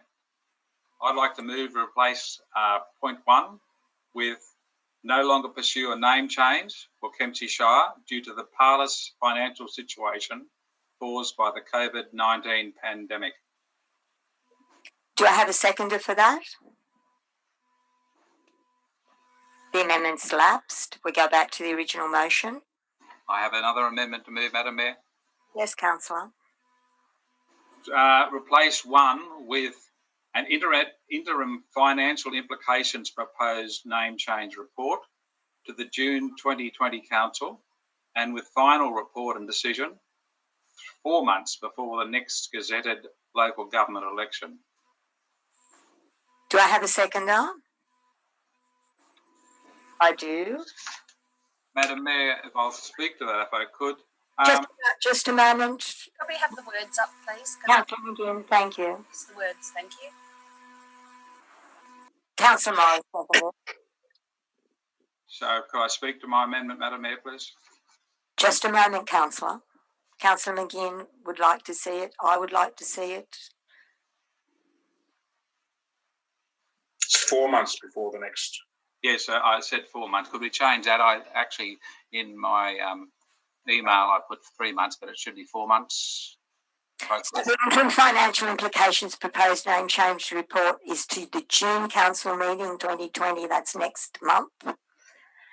And with final report and decisions 3 months before the next gazetted local government election. That is your amendment? It is? 4 months or 3 months? It's 4 months.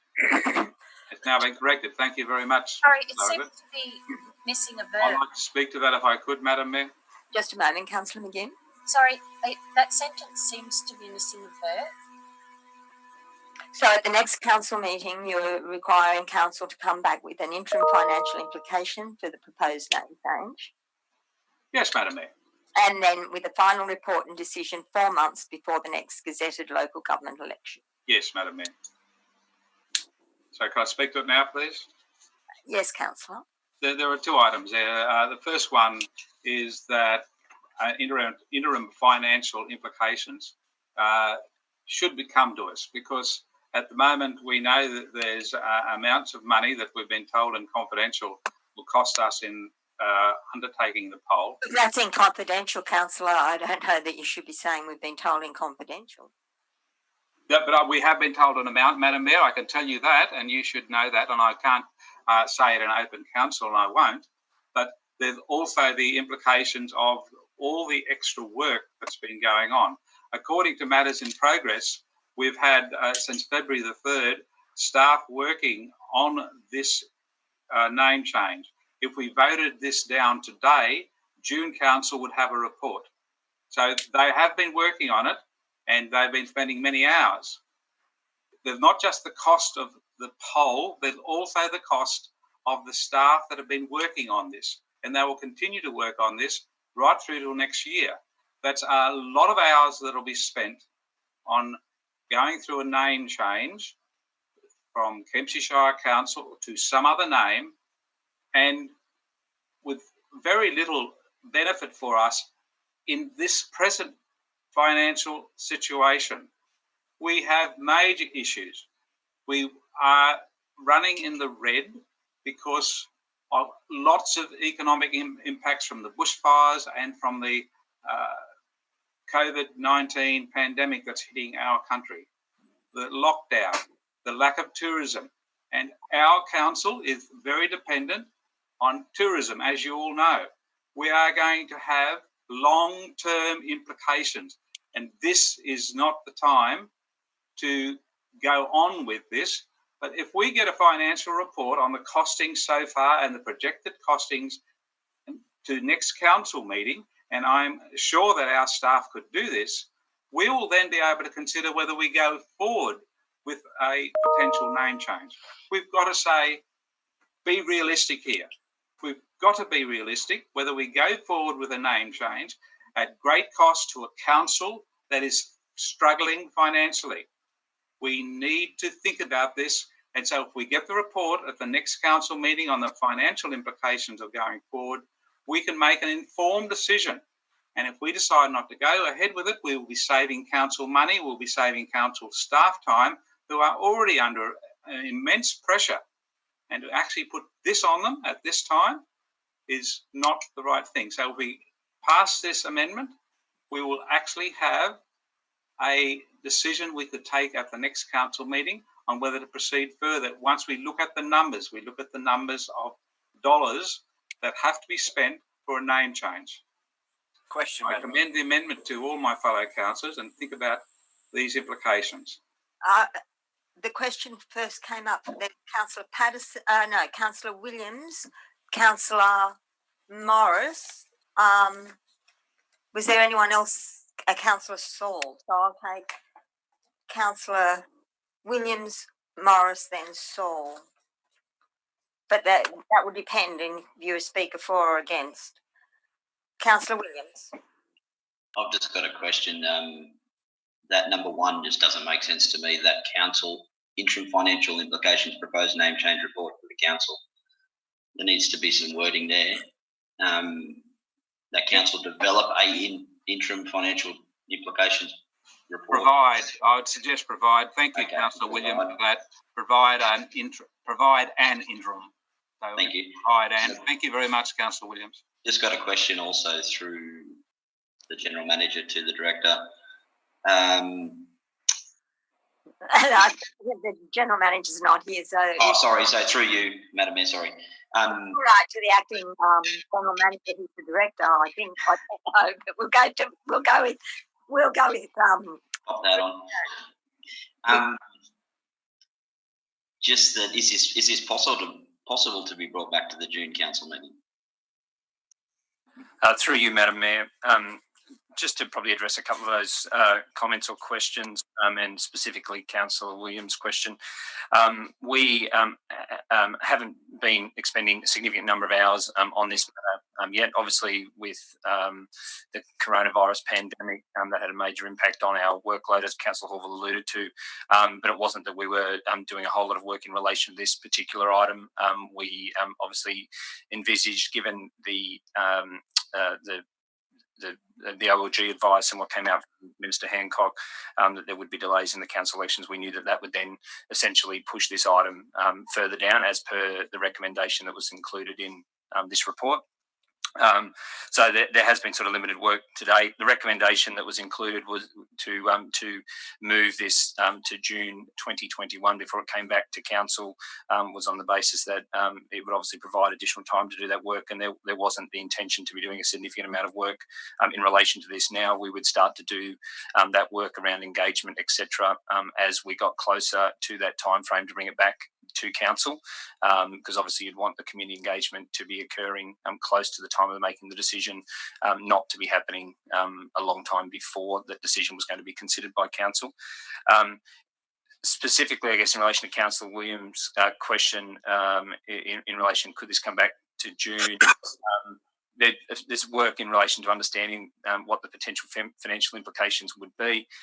In reality, we would need to have that work done within 2 weeks, not a month, because the council reports get closed off, as you're aware, for publication. So I don't think, given the other higher priority items that we've got on our plate, particularly in relation to the councillor budget workshop that's next week, and continuing to progress our operating plan budgets, etc., that we would really be in a position to bring it back next month in any event. I guess the reason for our recommendation was that we didn't need to progress this at this stage. We would just in 2021 when we're closer to that council election date. Thank you.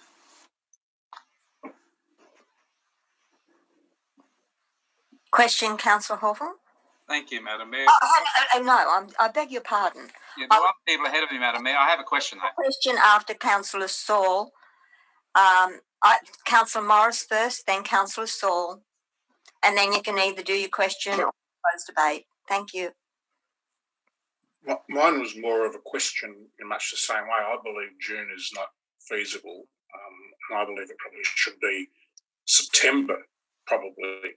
At this stage, my concern is that what we are looking at with the name change is that there's really two things that need to occur. We need to look at what the overall cost is going to be and the benefit and the benefits for changing the name.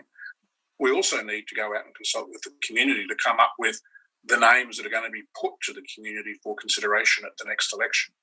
Now, the way it was before, it was going to come to council in June 2020, now June 2021, with all of that cost information and all of that staff work and consultation being undertaken beforehand to make a decision. I believe we should be splitting it, and I think September or possibly even October, with an interim financial analysis as to what the costs are going to be and what the benefits are going to be, with council deciding, yes, now go out and engage with the community for the potential name changes, with the community knowing what the financial implications are likely to be, which would give a different impact with the community. The community may think about it in a different way if they know what the potential costs and or potential benefits are going to be, rather than relying on what people say they might be. Let's have an analysis of what the benefits and the costs are going to be and put that to the community as part of the justification for the name change. So I believe that June is way too soon. It should be September. Madam Mayor, I'm prepared to change my amendment to accept that it be September 2020 and put that as a part of my amendment. So the amendment now says... Can we see it, please? It's on the screen. Council, defer the report. Wasn't the amendment one? The amendment. Yes. We got the amendment. That's correct. It should be provided interim financial implications report to council on the proposed name change. In fact, it should be cost-benefit analysis, financial analysis, because as Councillor Morris points out, there will be some benefits, and I think the community should be appropriately informed whether there were benefits as well. Well, I'd incorporate that in there if you could, Madam Mayor. But it should be that we go to the community. We want to change the name. This is why. This is what it's going to cost us. This is what the benefits are going to be.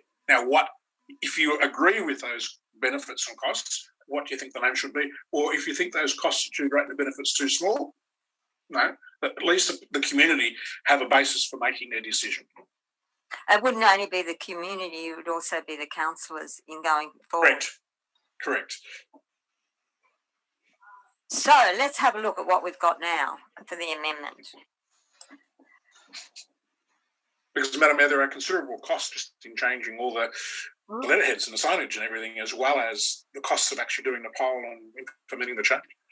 One would assume that would be a phased-in change as well, so it might go over several years. And that would come out in anything. To be covered in the report. Exactly. Covered in the report. But what we need to do now, Councillor Saul also wishes to speak. Councillor Horville had another question or wanted to close debate, but we need to make sure that we understand what is the amendment that is in front of us. So the amendment in front of us is to provide an interim financial implication for Can we change it to be provided to council receives an interim financial implication? Council receive an interim. Would Cost Councillor benefit Horville be happy with analysis. that? Councillor Horville, would you be happy with that? The council received an interim financial implication. Yes, Madam Mayor. Thank you. And in brackets afterwards, cost benefit analysis. Yes, put that in too. It makes it very clear. Thank you for that help.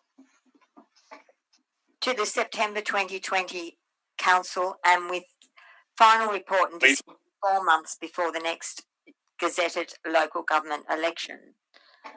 I have a question. And then just a moment, because also in that amendment we need to make sure the councillors understand what comes in point 2, 3, 4, 5 and 6.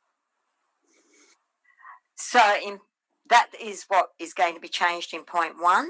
In point 2, it's extend the following appointments of councillors and committee to expire in the next local government election. which is the Australia Day Committee, Bushfire Management Zone Liaison Committee, Club Grants, Local Government, Melville, Mid-North Coast, Mayoral Community Fund, Sports Council, Southwest Rock Sport and Rec, Economic Development and the Audit and Risk. Extend the appointment of non-councillors members on council committees with the agreement of the appointee to expire at the next local government election, and delegate to each committee the power to determine if and how to fill in casual vacancies that occur in consultation with the General Manager. Change the date for the September 2020 ordinary meeting, and that an election be held for the council representative for the General Manager Performance Review Panel. Can I ask a question, please? That's not my amendment, Madam Mayor. That's not your motion. No, I put in a new point 1, Madam Mayor, and I left all the rest remaining. The same as what's in the recommendation. That's Yes, what I Madam Mayor. thought. The councillors need to be very sure they know what they're doing here. So the amendment, are you understanding? Madam Mayor, I have a question, if I may. Well, technically we need to take Councillor Saul, so can you just hold your question? So what we do have is we have an amendment, and now we're going to have a question. The amendment changes question 1, but is essentially the same as the recommendation, except for item number 1. Madam Mayor, procedural motion that we But stop we the do morning have, tea. we have to deal with the amendment first, and then we need to go to, and then depending whether that gets up or lost, we will then be going to the substantive motion. What's the point of order, Councillor? Madam Mayor, this debate will go on for quite a while yet. It is 10 to 11 and we have not stopped for morning tea yet, Madam Mayor. Thank you, Councillor. I think, yes, we will. Providing all the councillors agree that we... Madam Mayor, could we hear Councillor Saul's question first, please? Yes, I will take Councillor Saul's question first, and then we'll break for morning, and the meeting will adjourn for morning tea. Thank you, Madam Mayor. Madam Mayor, I actually think we should be considering not September 2020, but December 2020 or after. Our workload from our staff is quite considerable. We're dealing with this coronavirus. I can't see why December couldn't be considered. I don't think it's going to be that urgent that we're pushing our staff beyond their capabilities, and I think it should be December at least. Yeah. So is that your question? My question is it possible to do so? That's my question. Councillor, no, Director Mitchell. Through you, Madam Mayor. Thank you, Councillor Saul. Yeah, I think from our perspective, from a staff perspective, a December date would work better. Obviously, we have got a lot of work on at the moment. We're still not quite sure how the coronavirus pandemic will play out and what impacts that will have on staff workload over the next few months, let alone finalising operating plans, etc., which will be the primary focus. I don't think personally it makes a huge amount of difference if we were to go for a December date. We could come back to council with a report addressing those items in the proposed amendment. Around the financial implications, that would still, subject to any decisions that were made by council in December, would still give us time then to plan the community engagement work that was to occur in 2021 to happen. So the reality is that even if we came back in September, we wouldn't really be doing much anyway until the next calendar year. So by giving staff an extra time would be appreciated. Can we make it November instead? Madam Mayor, I was going to suggest December as well with the workload of our staff, and I'd be happy for that number 1 to go into the original motion, be cut and pasted with the December date. Okay, well, in the original motion, that's what it'll be. We'll still have to deal with the amendment because the amendment is not the same as the original motion. So we'll break for morning tea.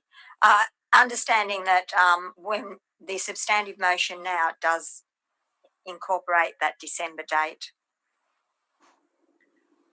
And we'll be back at 11:05.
to with the funeral. Point of order, Madam Mayor. You can't change the motion until you consider the amendment. No, we can't. So, but that's what you. And the motion is out of order. Oh, okay. So, but what you're talking about is how you're thinking about what you're going to do. Well, exactly, so that when people vote, they understand that. Yeah, well, we'll go through that, but we need to deal with the amendment first. Can we put the amendment, Madam Mayor? I have a question, Madam Mayor. We haven't had a speaker against. I just haven't got my people on screen here. Question, Madam Mayor. Just a moment till I get you all back again.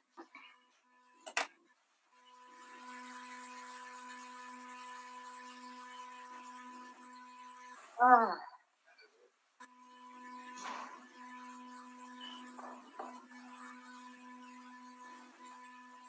Ah, there you are. Okay, so we've got an amendment. We've had the speaker for the amendment. We've got a seconder for the amendment. We have a speaker against the amendment. I'd like to speak against the amendment. I also had a question, Madam Mayor. We'll take the question and then they speak against. Yes. Thank you, Madam Mayor. I'd just like to ask Director Mitchell, who was speaking on this earlier. The council has put this up 1 month out from the June 2020 date that was to be the report. You're now saying, if I can be clear, Director Mitchell, that there's been very little work done on this and 1 month to go. So you would not have been ready by June 2020? Is that what you're telling me? Through you, Madam Mayor. Yes, Councillor Horville, obviously we were working on this paper to this council meeting. So I gotta go. Okay. Yeah, so we were working on this paper to come to this council meeting with a recommendation to push that out for the 12 months that was included in the report. And as I said, when I was speaking on this matter prior to the morning tea break, that was reflecting obviously the delay in the council elections to 2021. So, I mean, a major part of this report, or the report that was intended to come to the June 2020 council meeting, Councillor Horville, would have covered off on the community engagement piece, and obviously with coronavirus, the ability to do that in a meaningful way hasn't occurred, and obviously there's been a whole lot of other priorities that we've been dealing with in any event. So you're correct, we wouldn't have been in a position to bring the paper to the June council meeting, but we'd made that decision that we wouldn't need to, and it wouldn't be appropriate given the announcements that have come out from the Minister and from OLG in any event. So just to be clear, Councillor Horville, yeah, I'm just asking the question, Madam Mayor, to clarify the answer from Director Mitchell.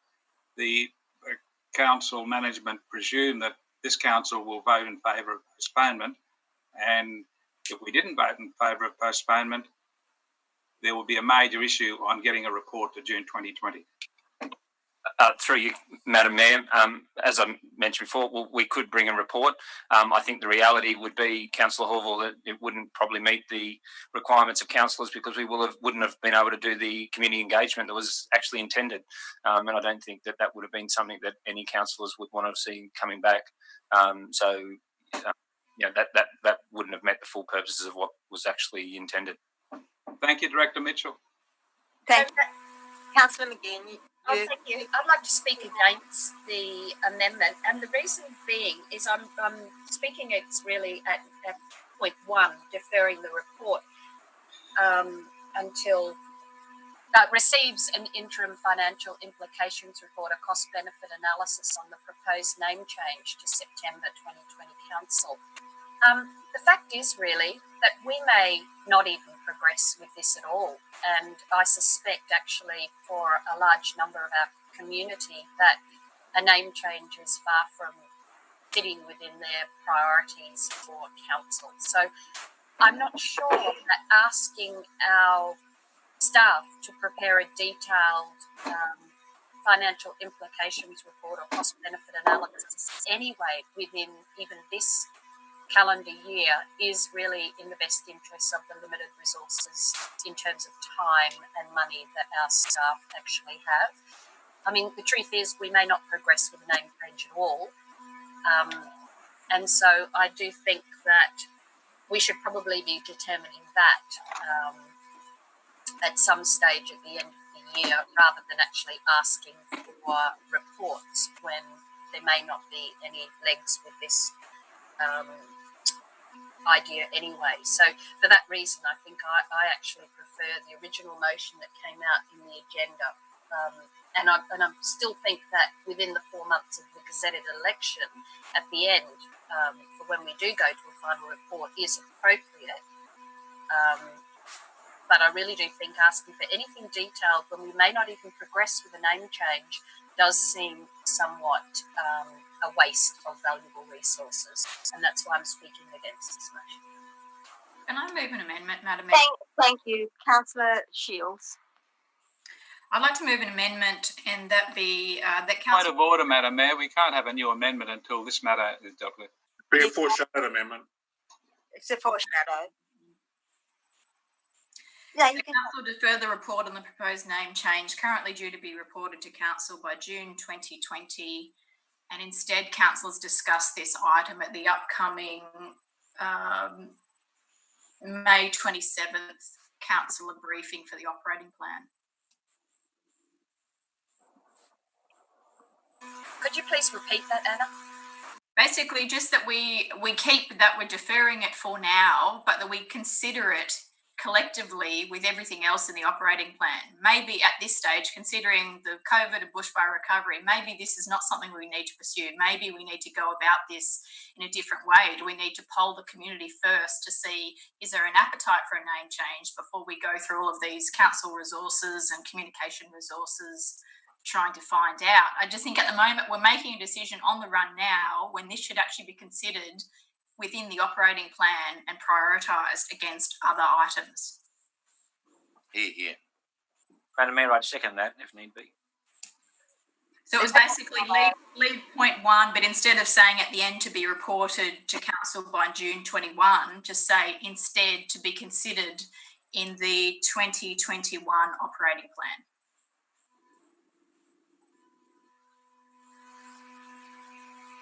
Point of order, Madam Mayor. Yes, councillor.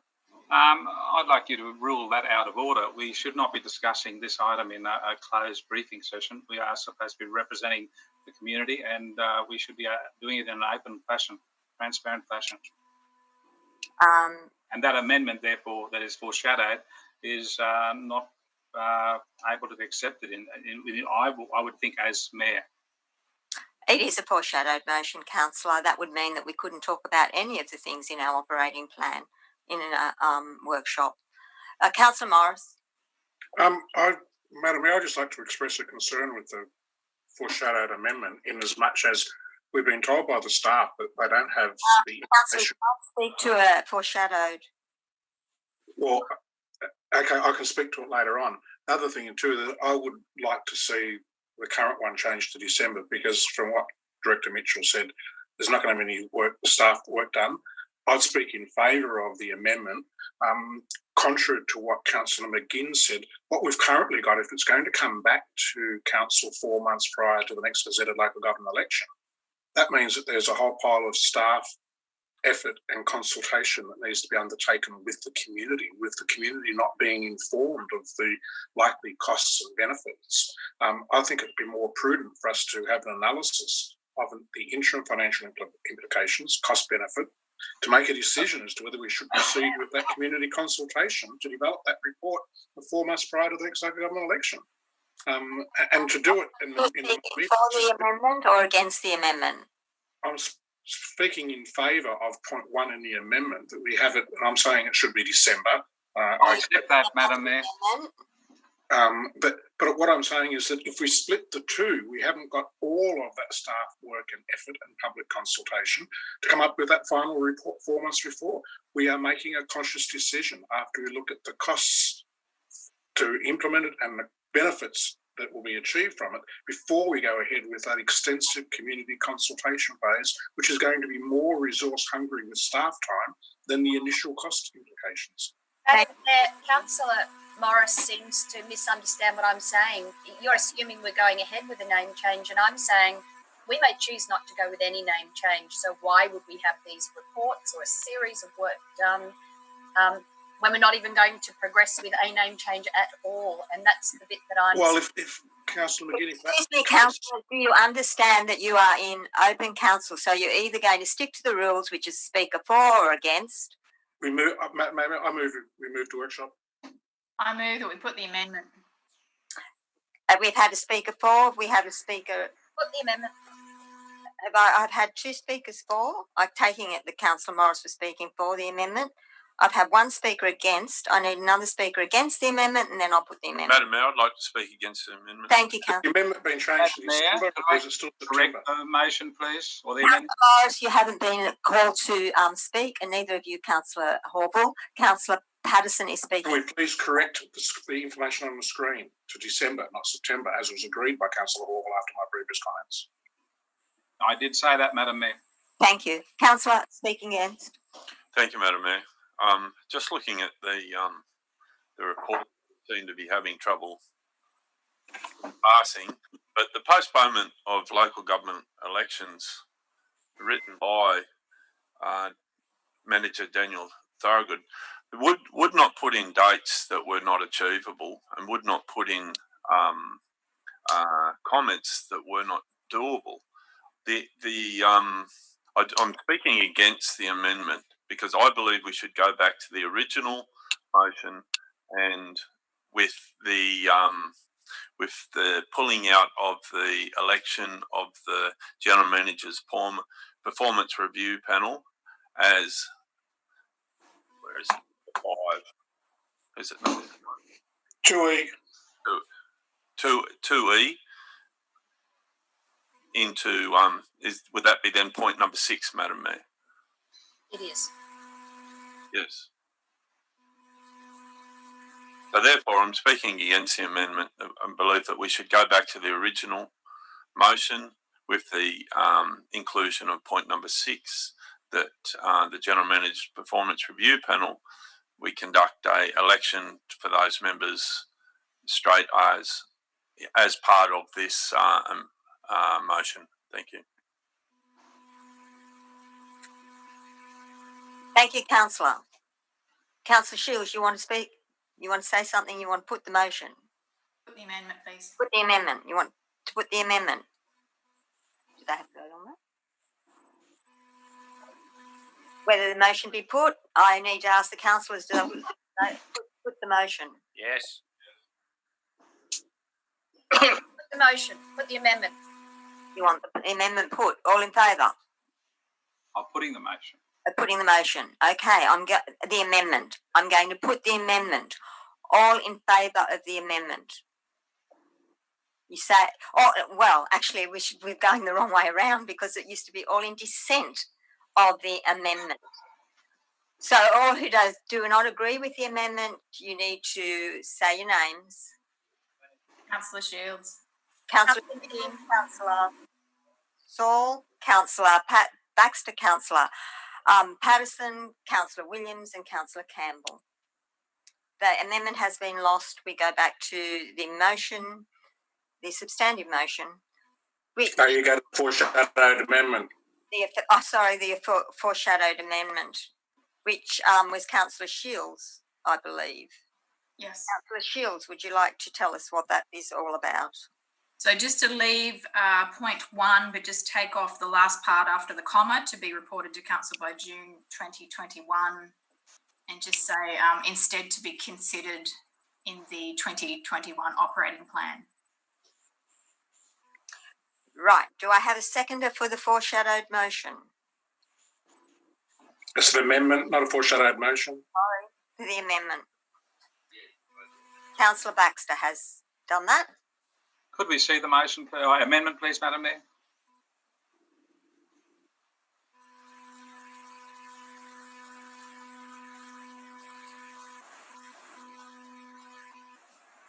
You got it right, Councillor Shields?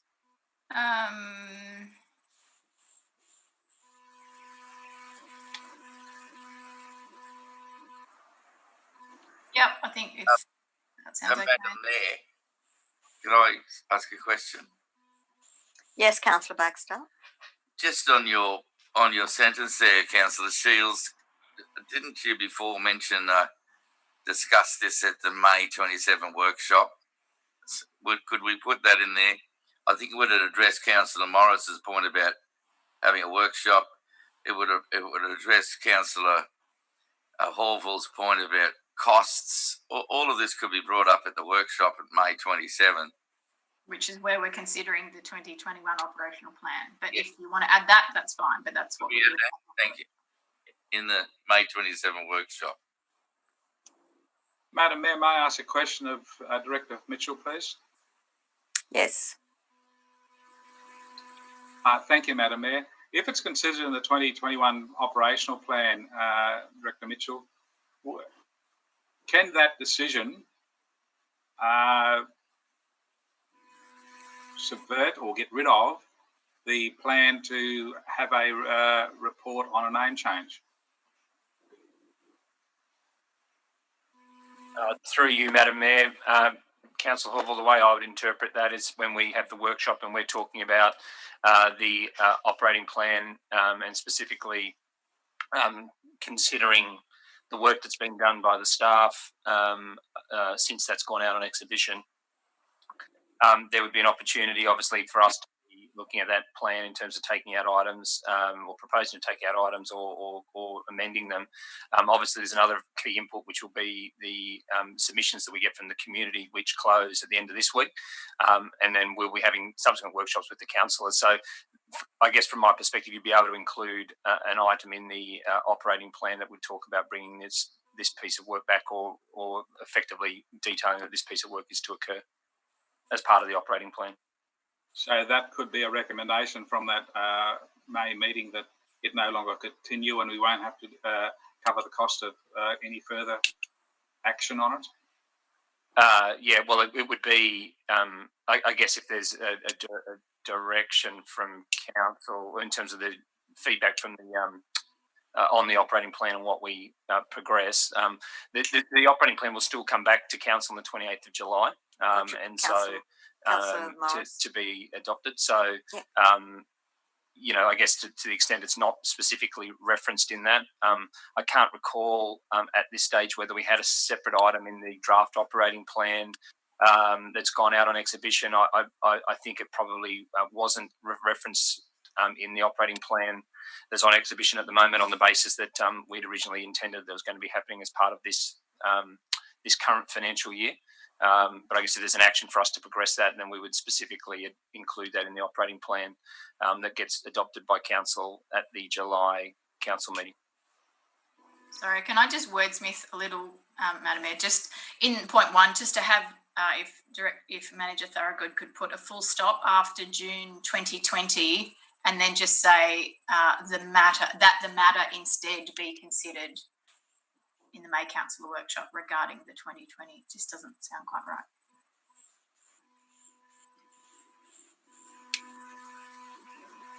So, Councillor Baxter, you've seconded that recommendation. Okay, do I have any dissent on the... I had a question, Madam Mayor. I have a question, Madam Mayor. I'll take Councillor Morris and then I'll take Councillor Horville. Madam Mayor, my question is to Director Mitchell. When we consider this at the workshop, what extent of information will you have in regard to the likely costs and the likely benefits so that we can make a reasonable decision as to whether we move forward with this as part of the OP or not?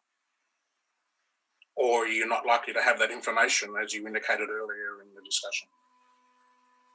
Yeah, through you, Madam Mayor. Yeah, we would only have high-level indicative numbers. As we mentioned before, we haven't had the opportunity to do any sort of more detailed cost exercise, in costings, I should say.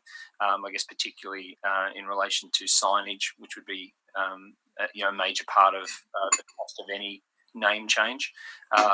So, I guess the discussion on Wednesday next week's workshop would only be at a fairly high level in terms of any financial implications because we haven't done that detailed piece of work as yet. Madam Mayor, Horval. Thank you, Madam Mayor. Sorry. Yeah. Question. Madam Mayor, through you. Horval, Councillor Morris hadn't finished. I'm sorry. Councillor Morris, you still...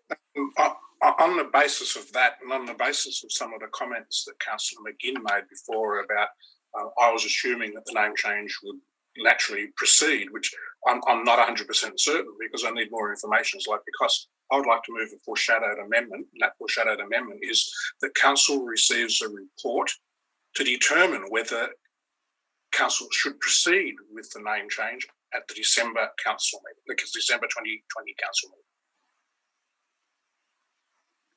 And that makes the decision before we start doing all the consultation and so forth with the community and all the detailed costings. So we need to make a decision at some stage, and I think we need to make that decision clear in the public arena. But in your foreshadowed amendment, does that incorporate what part of 2, 3, 4 and 5? Because there's no point in pursuing what the original one was, I'm quite happy to leave it as it was. I'm only looking at point 1. Thank you. I don't want to complicate the consideration of that with the other matters. Thank you. So we have a foreshadowed amendment. Do I have a seconder for You don't need a seconder until the amendment is considered. Sorry, you're correct. So there's a foreshadowed amendment out there. So we're back to our substantive motion, and we've got either speaking against or a question from Councillor Horval. Madam Mayor, I'd like to ask a question, if that's maybe possible now, please. Yes. Madam Mayor, through you, I'd like to ask Councillor McGinn why she would consider that I should no longer be on the General Manager's Performance Review Panel when she has not put anything substantive Relevance, Madam Mayor. Meeting, and therefore I'm asking her, what is her reason for removing me from that committee? I'd like it to be put out on public. Councillor McGinn, was this part of your... Would you like me to answer that? You can either answer it or you can use it in either speaking for or against. Well, I'm speaking against the amendment. No, depending how that goes. Well, it's not a matter. I'll be upfront. It's not a matter of actually removing Councillor Horval. It's that having observed the meeting, the General Manager's Performance Committee meetings in operation, that Councillor Williams has superior skills and objectivity, and he has previously been on that committee. He is an excellent contributor to that committee, and I think I could argue that he's better qualified to add value to the deliberations of that committee because of his strategic and high-level thinking. So it's more about, I believe Councillor Williams has a superior skill set. It is not about anything negative to Councillor Horval, just to set the record straight. So, excuse me, Councillor, you have not been called on to speak. Please stop. I was asking a question, Madam Mayor. Councillor McGinn, so I'm taking it that from what you have just said that you would be nominating Councillor Williams, because remember, we would have to have an election. I'm just cautioning you there. That is correct. Thank you. Can I just add that the General Manager's Performance Committee is perhaps, it's not perhaps, it is a very important committee of council, and all councillors anyway do get to contribute. But the discussion that goes on within that committee when it's in meeting is well facilitated by an independent facilitator. It's a very important committee, and I just do have a view that Councillor Williams has a superior skill set. Thank you, Councillor. Okay, we now have Madam Mayor, may I ask my second question, please? your second question, Councillor. Thank you, Madam Mayor. Through you, I'd like to ask Councillor McGinn, has the superior skill set of Councillor Williams been in any way affected, in your opinion, by the fact that I didn't agree with the decision of the committee in a report to Council? Councillor McGinn. No, I'm not. I can't point to any individual decision that's been made. No, it's much more an overall observation. Thank you, Councillor McGinn. Thank you, Madam Mayor.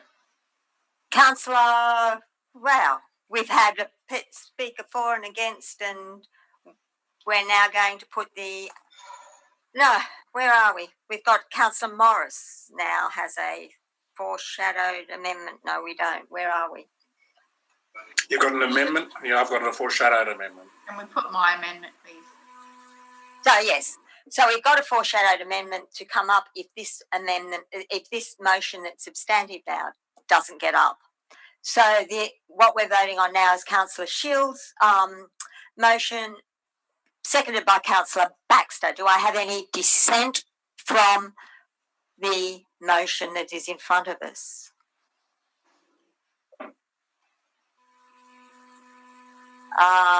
Okay, the amendment becomes the motion. Could you name the councillors, Madam Mayor? The councillors in dissent are Councillor Horville and Councillor Morris. Thank you. So we now have a motion in front of us, which becomes the which we need to now vote on. Or Madam Mayor, I resubmit my.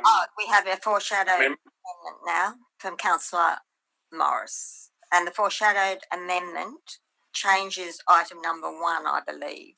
Correct.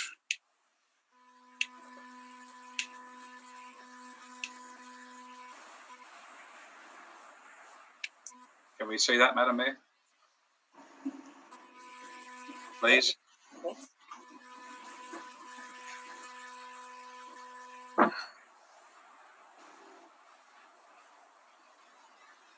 Do I have a seconder for it? Can I ask Councillor Morris to read the amendment? Yes, Councillor Morris, can you read the amendment? It's not up on the screen for me to read yet. I haven't captured it to put on the screen. It was basically that Council received a report at the December 2020 Council meeting to determine whether to proceed with the proposed name change.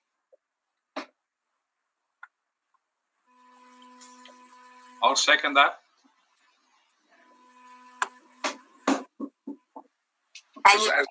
And you've left the other items in 2, 3. I've left the other items unchanged. The others unchanged. So that's been seconded by Councillor Horville. Madam Mayor, my reasoning for that is because, as Councillor McGinn said, we may choose not to proceed with this. I believe we need to be making that decision clearly and openly in the public domain. We should be doing that prior to expending a whole pile of staff, time and effort and council resources in undertaking the public exhibition and consultation to determine what the proposed name should be changed to. So we need to, and in fact, I would rather put it that receives a report by the December 2020 council meeting, not at. So it's by. So if the staff decide that they need to bring something forward to get a determination prior to that, make it by the December 2020 council meeting to determine whether to proceed with the proposed name change. Okay.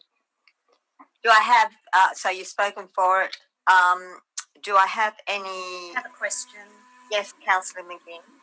Councillor Morris, what are your expectations of what would be included in that report?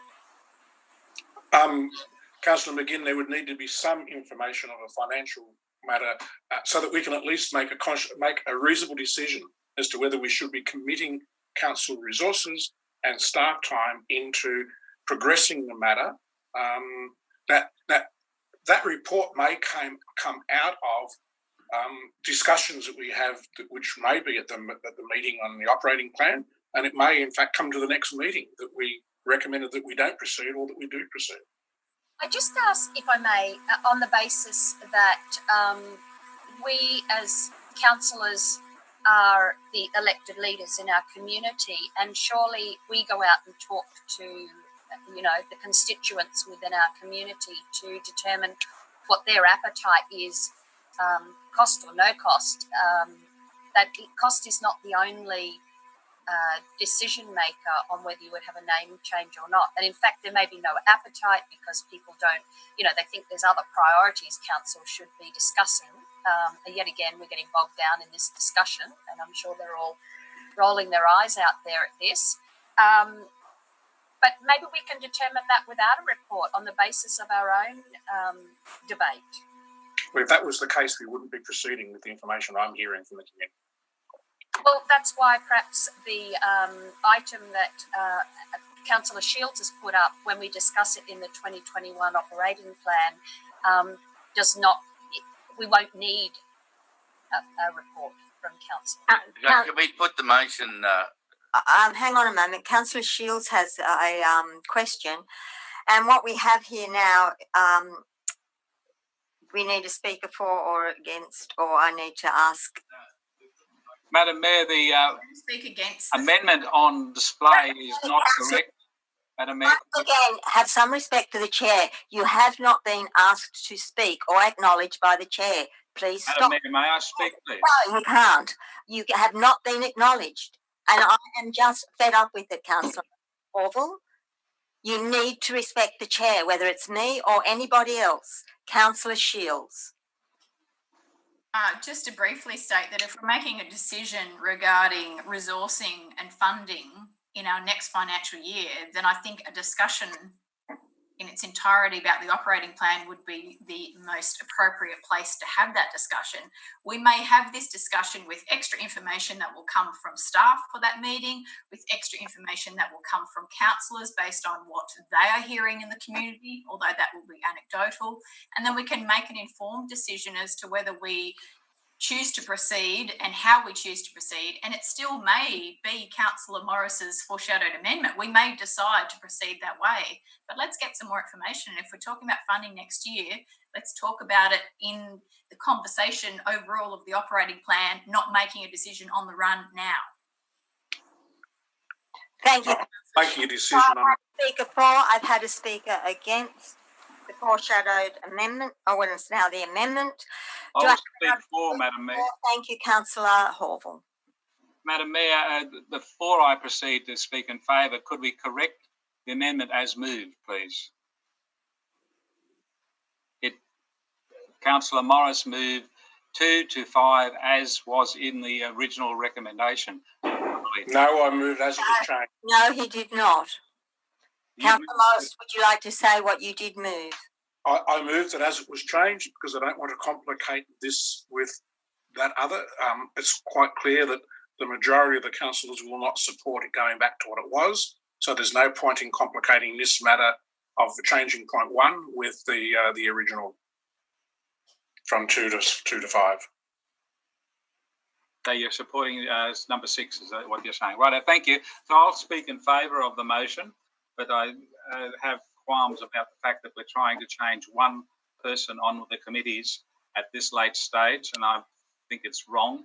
But the motion as is will give us a report to proceed with a possible name change if the council can find the reasons and the financial reasons for the changes.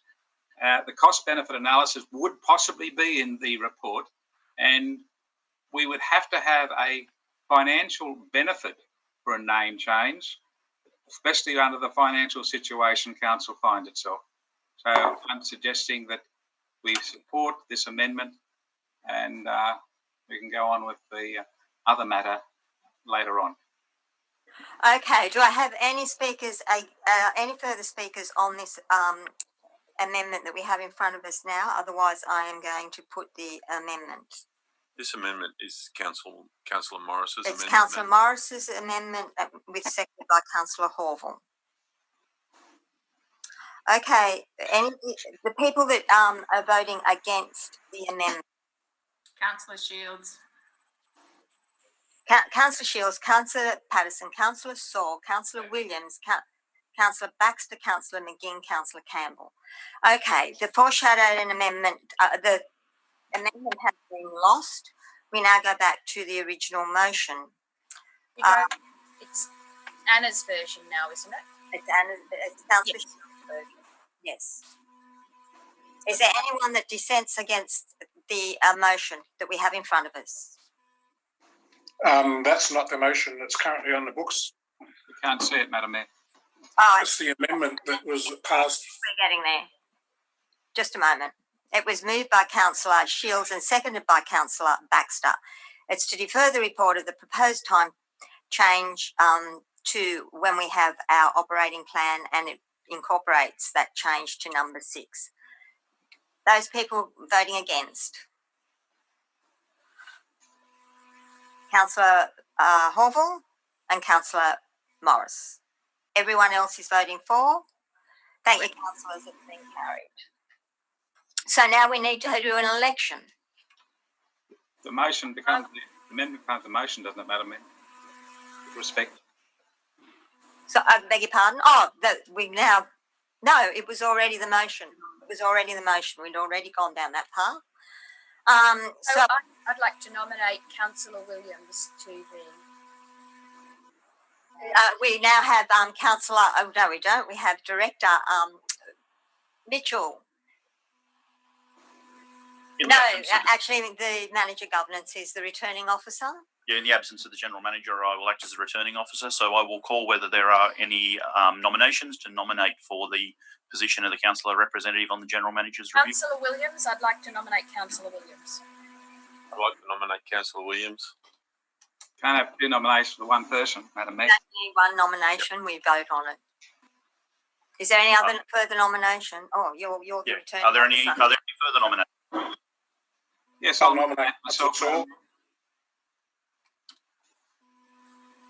I didn't catch Councillor Morris then. Nominate Councillor Saul. Saul. Madam Mayor, I nominate myself.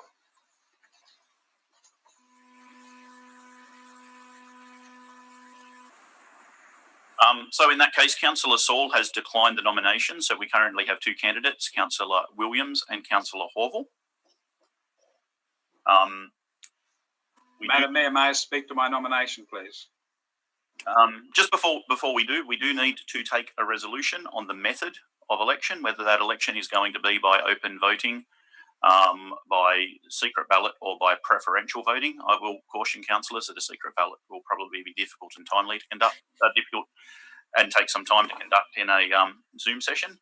I will ask the Mayor. Move for a show of hands. Procedurally, Madam Mayor, procedurally we can all have access to emails, and we can email Manager Thorogood our vote. If you did so, though, it would not. It would have your name on the ballot. However, I believe the Chair, Councillor Patterson, has moved that the election be conducted by open ballot. Happy to Do I have a seconder? Thank you, Councillor McGinn. All in favour of open ballot? Or any dissent from open ballot? That's been carried, so we're going to do it by open ballot. Thank you, returning officer. Okay, very well. In that case, I will call for a show of hands. Madam Mayor, excuse me, sorry, Manager Thorogood.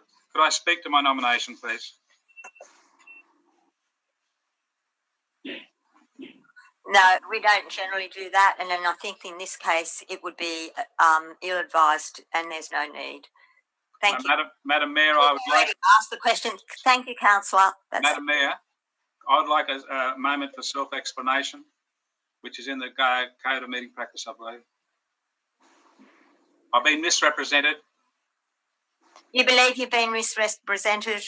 Yes, by Councillor McGinn, who says that I have a inferior skill set to bring to the job of a committee member. I have been on the committee since I was elected by this council, and I have been attending, except to every meeting, and I have brought in lots of information on how to interpret things in the early days, especially with Excel, to find that there were major errors in the report given to the committee. And we had to go back, and you would possibly agree with this, Madam Mayor, that we had to go back 3 times to consider the report because of errors in the report. I've just been advised, Councillor, this committee is confidential. You need to be very careful in what you're saying. That was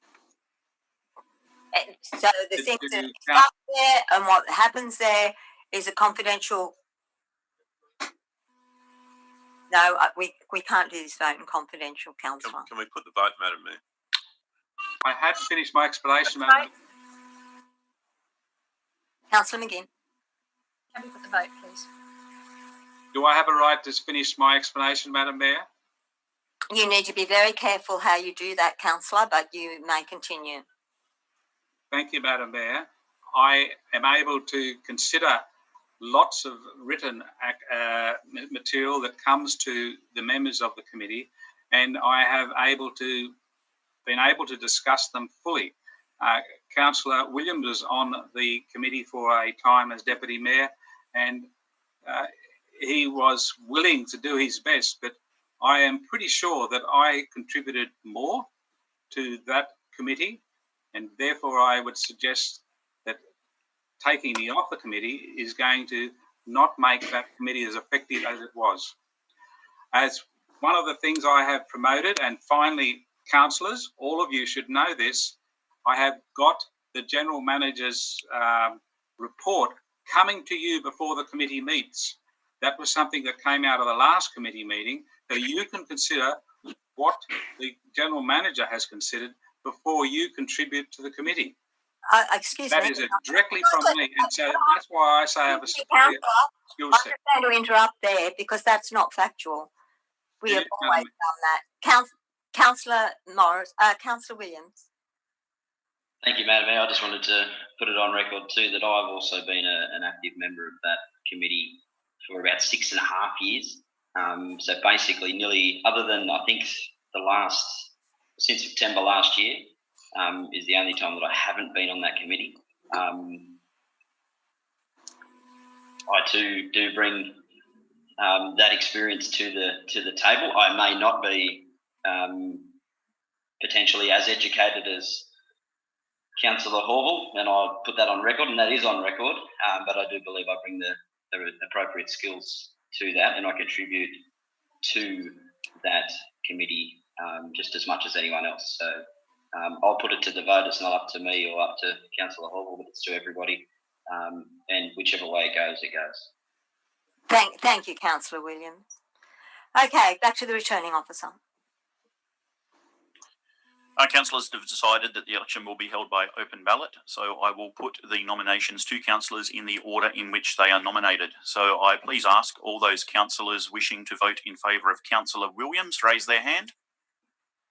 I count Councillor Baxter, Patterson, Saul, McGinn, Campbell, Williams and Shields. That's 5 councillors for and 2 against. In that case, there is no need to conduct a ballot for Councillor Horval. Yes, there is, Madam Mayor. That was an error that was made at the last deputy mayoral election 2 years ago. You must put the vote and get votes for every person. Is my point of order. Well, in that case, I'm happy to take one. Would those who are in favour of Councillor Horval please raise their hands? That is Councillor Morris and Councillor Horval. I declare that Councillor Williams has been elected to the General Manager's Review Panel. Congratulations, Ashley. Congratulations, Councillor Williams.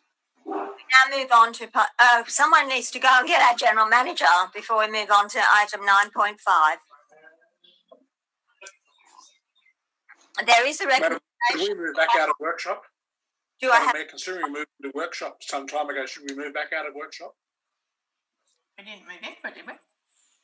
Yes, we did. I moved and it was seconded. I put the motion. Remember that it wasn't voted on. No. Okay. Madam Mayor, can I move a procedural motion whilst we're waiting for the GM to come back in? Councillor McGinn. No, Shields. Yes, what's the procedural motion? The Council enact clause 10.24 of the Code in Meeting Practice to limit the duration of speeches to 2 minutes and to also limit our number of questions to 3 per item.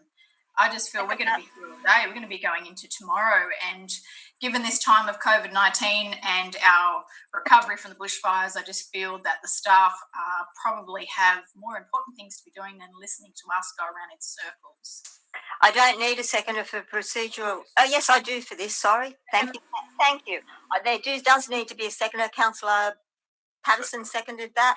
So what we have is to limit the items for speaking for 2 minutes and the questions to, what was it, three per item per councillor. Okay. Madam Mayor, may I speak against that procedural motion, please? I need a speaker for. Councillor Shields just did speak in favour. She put it. She's not in favour of it. Speak against it, councillor. Madam Mayor, I didn't hear you, I'm sorry. Yes, councillor. I may speak against it. Okay. Yes, well, councillors, we come in once a month to stand in front of the community, virtually at this time, to represent them, to limit our speech and the time of our speeches and the number of questions is limiting what we do as councillors. We should not be limiting it. We are not wasting time. We're not going round and round. We're having a debate, and that's what happens in councils. So to limit what we say and how we say it and when we say it is not what councillors do, in my opinion. So I'm suggesting that you reconsider whether you support this, and I would think that the best way to keep our democracy on show for the community is not to limit because some people want to rush off or some people think that we're talking too much. We are supposed to talk. That's our job. We're supposed to represent the community. At the moment, we are not representing the community. We say, oh, no, you can only speak for 2 minutes. Oh, no, you can only ask 3 questions.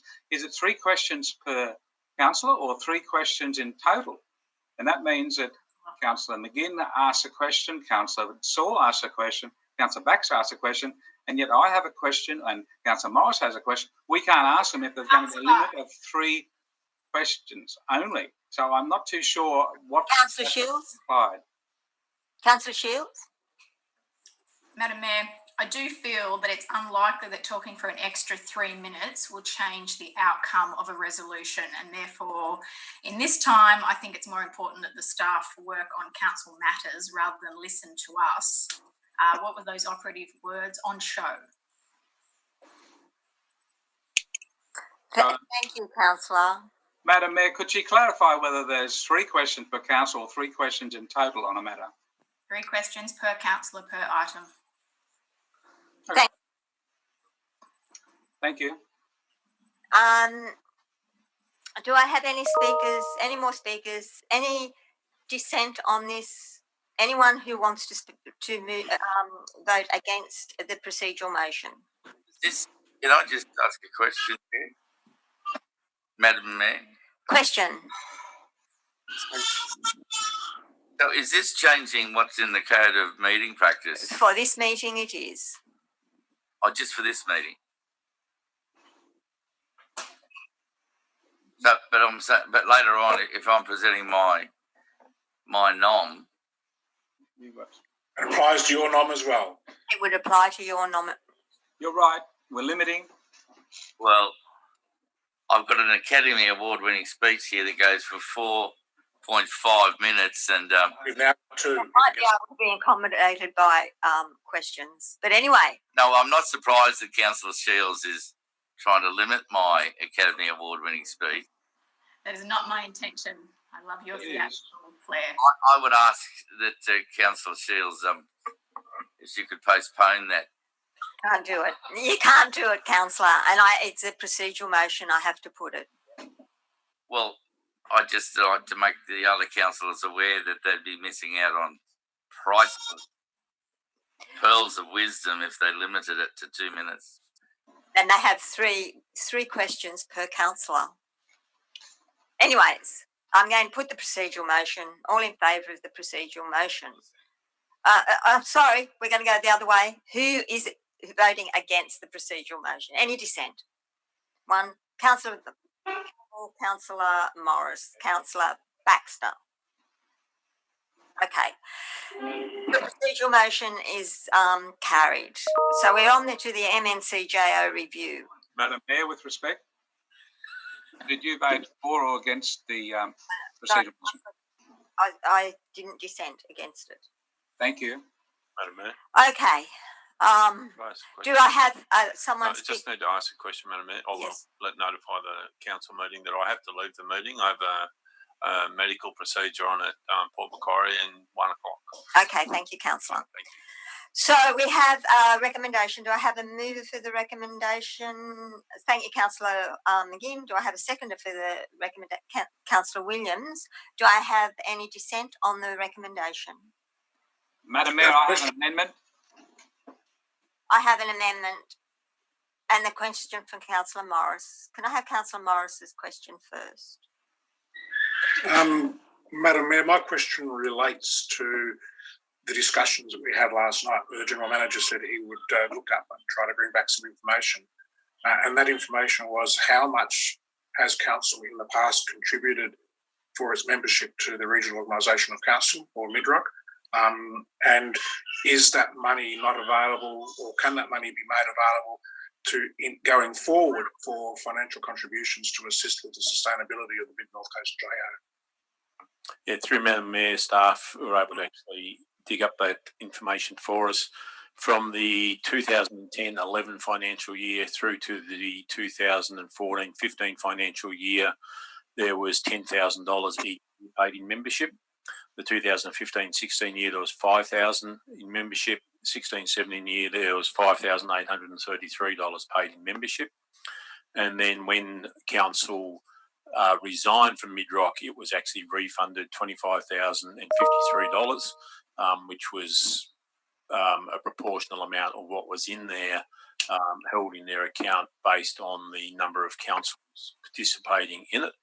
That was then placed in a reserve for future joint organisation or activities that involved other councils as well. In terms of going forward, currently we don't have anything in the budget for that, but it is up to the council to consider what they do. As we discussed last night, we're still lobbying very strongly for the state government to come to the party in terms of supporting the system that they've actually established in the joint organisations. And the recommendation, the way it is with the $25,000, along with the funds that Port Macquarie have contributed, the balance that's in there at the moment, and the small amount they'll be able to take from one or two of their projects, that should see the JO through till at least the end of this year, probably into early next year, which should then give us time to consider what from a JO point of view, what they actually would be requesting councils to contribute as a membership fee.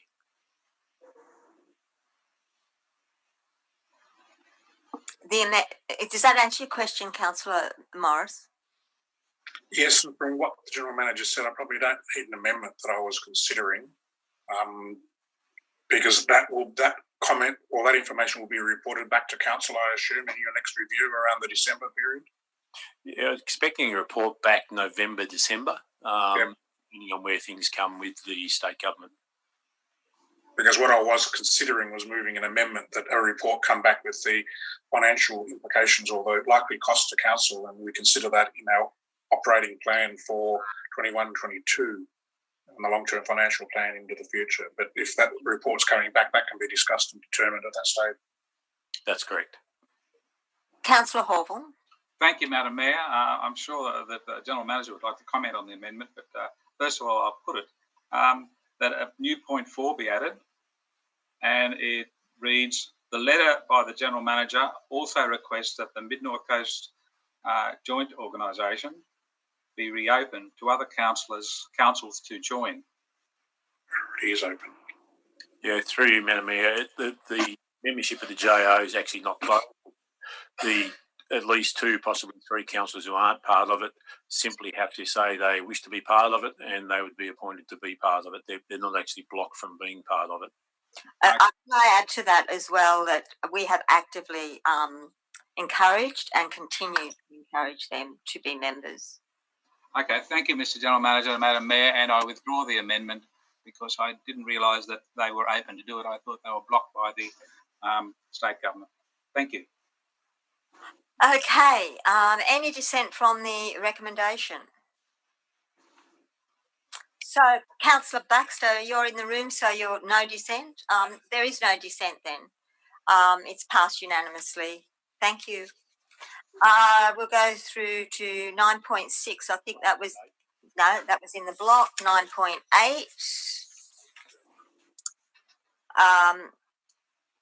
That's the write-off of outstanding debts. Move that way.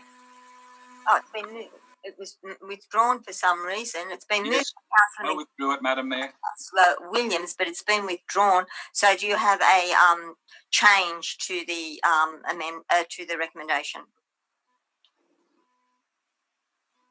So you have an amendment? You're talking to me, Madam Mayor. I'm sorry. Yes, Councillor. Sorry, Madam Mayor. I thought you were talking to someone else. No, I'm opposed to this, Madam Mayor, because of the item on page 39, which is the Kempsey Showground Trust wiping out $196,713.71. And the comment, the last comment to go with that says, the auditors have recommended that this debt be written off for the last 2 years, given the likelihood it will not be recovered. And when I look at that, doesn't say there's no likelihood, it just says likelihood not to be recovered.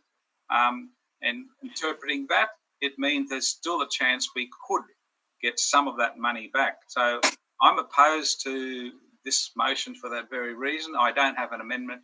And finally, also on that page, Madam Mayor, I'm speaking against it. Is that what you're considering I'm doing? Or yes. Yeah, thank you very much. Previous to that, Melbeck Properties Proprietary Limited. Actually, can I speak for it first? Absolutely, you could have. I thought there was going to be an amendment, and question, and you should have been able to speak for it. So can that wait till I finish mine, Madam Mayor? Technically no, but okay, I'll give way to Councillor McGinn. Councillor McGinn, you did not have the opportunity to speak first because I was under the impression that there was going to be an amendment, or I wasn't aware that it was a speaker against. Madam Mayor, I didn't think we would need to speak for it either, I have to say, but this is just to fall in line with appropriate Australian accounting standards. And if you read the issue in the agenda, it does say that it actually does not preclude further action for recovery. It is an accounting treatment, and it is in line with the accounting standards. And unless other councillors feel they would like to change the Australian accounting standards, we really need to go with the recommendation. Have you concluded, Councillor Hawthorne? No, Madam Mayor, I was about to speak on the item before Kempsey Shire Trust, which is the name of Melbeck Properties Proprietary Limited. Their owed amount is $18,772.50. And again, that's a lot of money. When you add up those two amounts, the final two amounts, that's nearly 220,000. No, it's actually 216,000.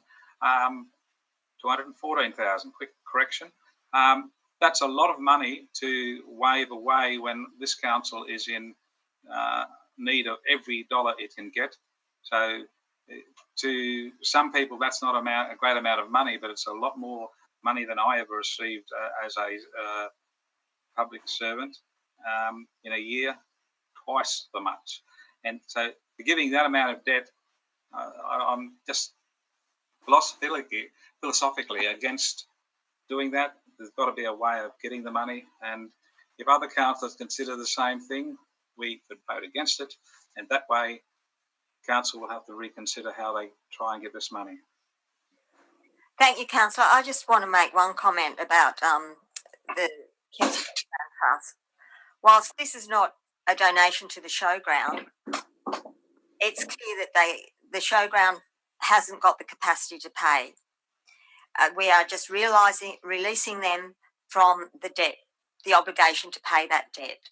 And what that money was used for, the kitchen and the amenities underneath, from a community spend, has been invaluable. It was invaluable during the bushfires when we set that up as a evacuation centre. It's invaluable when we have the shows. It's invaluable when we have community events at the showground. So whilst it's not actually technically a donation, by doing this, we are releasing them from the obligation to pay, and it does have value. Is there anyone who is going to dissent from this recommendation and vote against it? I can't see Councillor Patterson's left. So we have Councillor Horville. Everyone else is in favour. So May I just have a question? Oh yes, Councillor. And that's the question that I actually posed last night in our pre-council meeting. One of the conditions that was previously placed on council considering taking over the showgrounds was that this debt be repaid. The other one, as you rightfully stated, was that the showgrounds be brought to an acceptable standard for council to assume responsibility for it.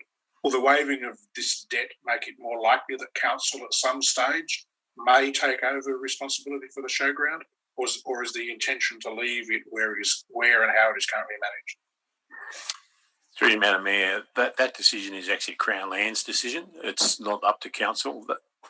The Crown Lands has previously asked us with them is that they are satisfied with the management arrangements that are in place. Should that falter or something in the future, they may approach council at that time, or they may advertise it for expressions of interest for the management. If that were to occur, council would then need to consider its decision or consider its position in relation to whether it would be willing to take on such a large facility with a very limited income and fairly considerable expenditure. Question, Madam Mayor. Yes, Councillor Saul. Just as an aside on this matter, Madam Mayor, once we support this motion and write off this amount of money, what would happen if the showground were to approach council for further funding? Do we have an automatic block on things, or what would happen in future, Mr. General Manager? Yeah, through Madam Mayor, any future arrangement with the showground trust would obviously we'd be doing very significant due diligence in their ability to pay, and that would then be reflected in any sort of agreement that we'd actually put in place, and any sort of loan repayment structures would be clearly reflected, and council would be very conscious of the history. 9.9, where are we up to? 9.10. Oh, we did vote, actually. No, we didn't. No, we haven't, Madam Mayor. Any dissent on that? And there was one, Councillor Horville. We only allowed a question after the event, Madam Mayor. Yeah, we did, which is technically not what we should do, but anyway. 9.9's gone with, so we're at 9.10. There is a recommendation. Do I have a mover? Didn't Anna, you withdrew this. You were going to move it. Somebody withdrew this. Anna, Councillor Shields. You're on mute, Anna. Councillor Shields, you're on Thank mute. you. It should be a foreshadowed motion, I assume, and that is that the information be noted. No one's moved the motion. It can be the original motion. If you move it, you get. Okay, I'll move that as a motion. What you're moving is that the information be noted. Yes. Second that, Madam Mayor. So that's been second. Do I have any dissent? Could we hear the reasons, Madam Mayor, please? For me personally, this is the first information that I've read about this proposal, and they're asking for our principal support for it. And I feel like we've heard one side of the story. So this is from the New South Wales National Parks Association. So it's not the actual National Parks and Wildlife Service.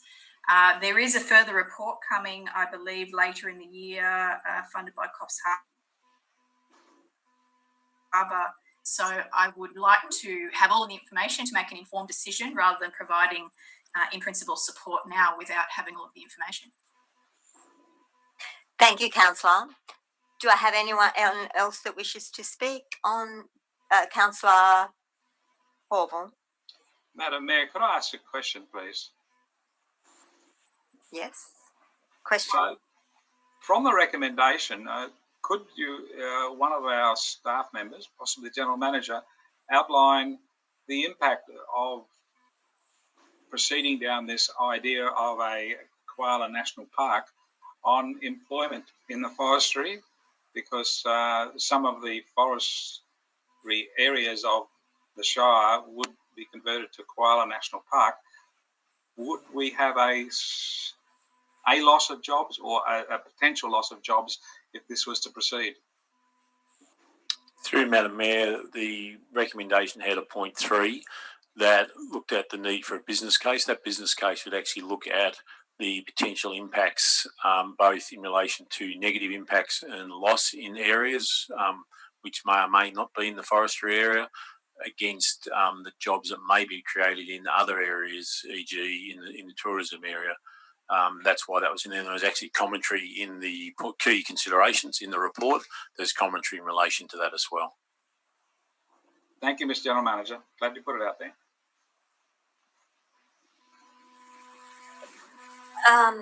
Okay, Councillor Morris.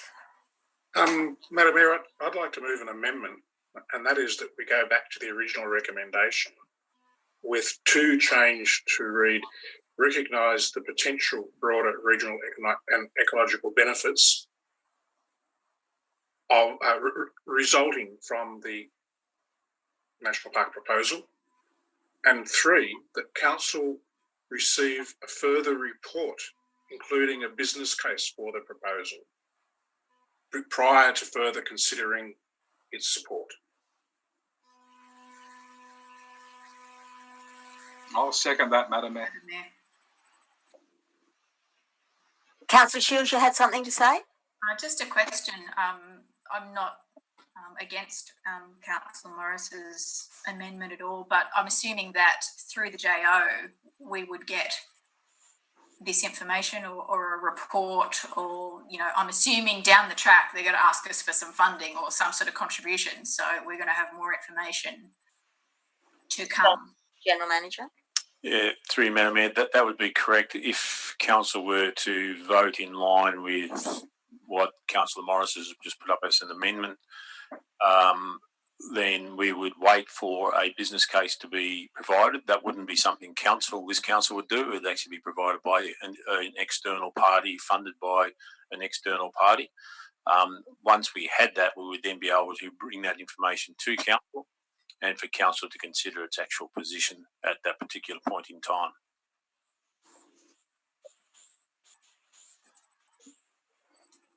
Councillor McGinn? A question. So if the motion that the information be noted is passed, that does not preclude the JO of still continuing along receiving information and Kempsey Shire Council receiving information that could guide our long-term planning. That's correct. Whatever council resolves, whether it's in line with Councillor Morris or Councillor Shields, to motions and amendments at the moment, once the business case is actually developed, staff here, we would take it to bring that to council anyway, because it is something that potentially impacts on the Shire, and we would actually bring that to council. So either way, council will see a future report that would include a business case, should that business case be developed. If it further helps the community become clearer on our position, maybe we could say that the information be noted and for the business case to be reported at a future council meeting.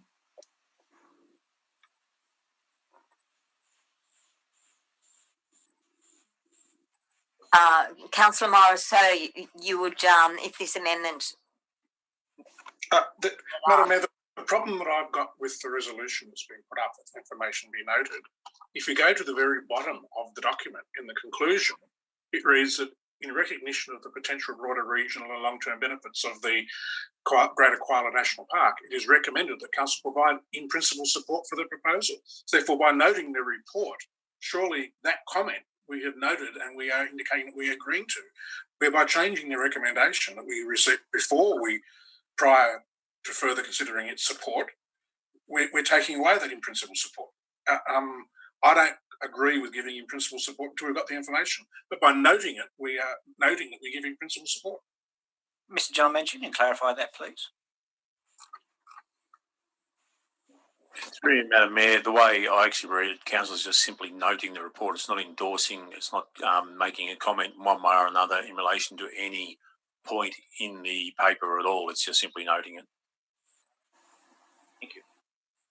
Just to clarify, my interpretation of that conclusion is based on the original motion that was there, in which we give in principle support.